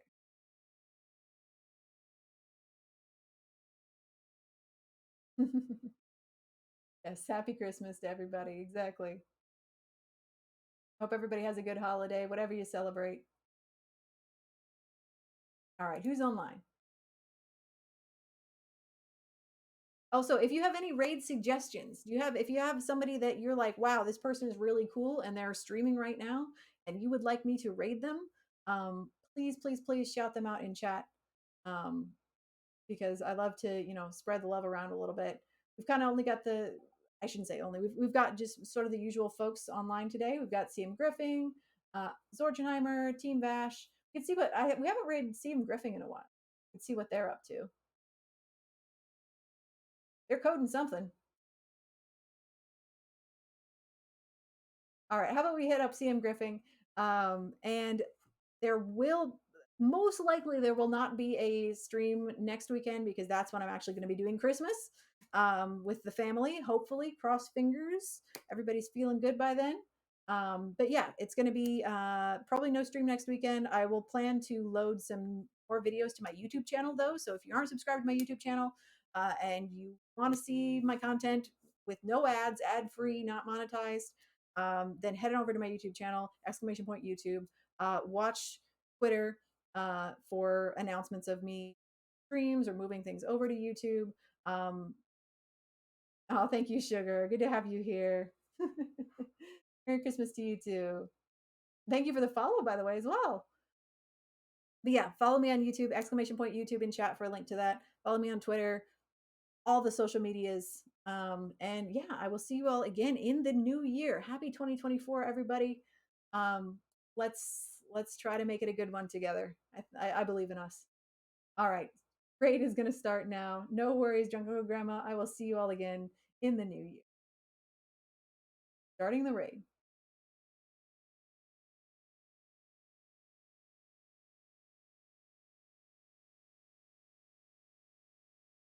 Alrighty. Three, two, one. Bye bye. Have a good one, everybody.